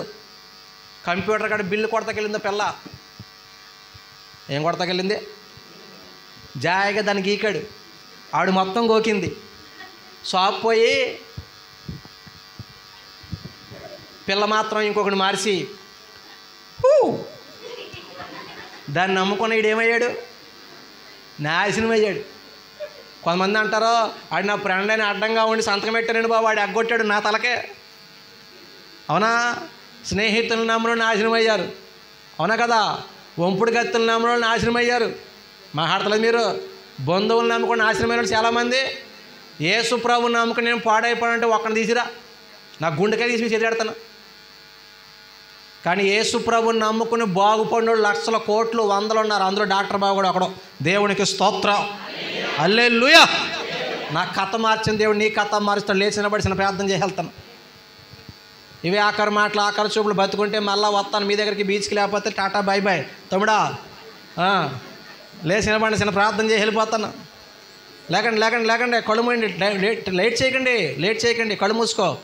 రూతు చరిత్ర మార్చిన దేవా, నా చరిత్రను మార్చగలవు, నా భర్తను మార్చగలవు, నా బిడ్డలను మార్చగలవు యేసయ్యా.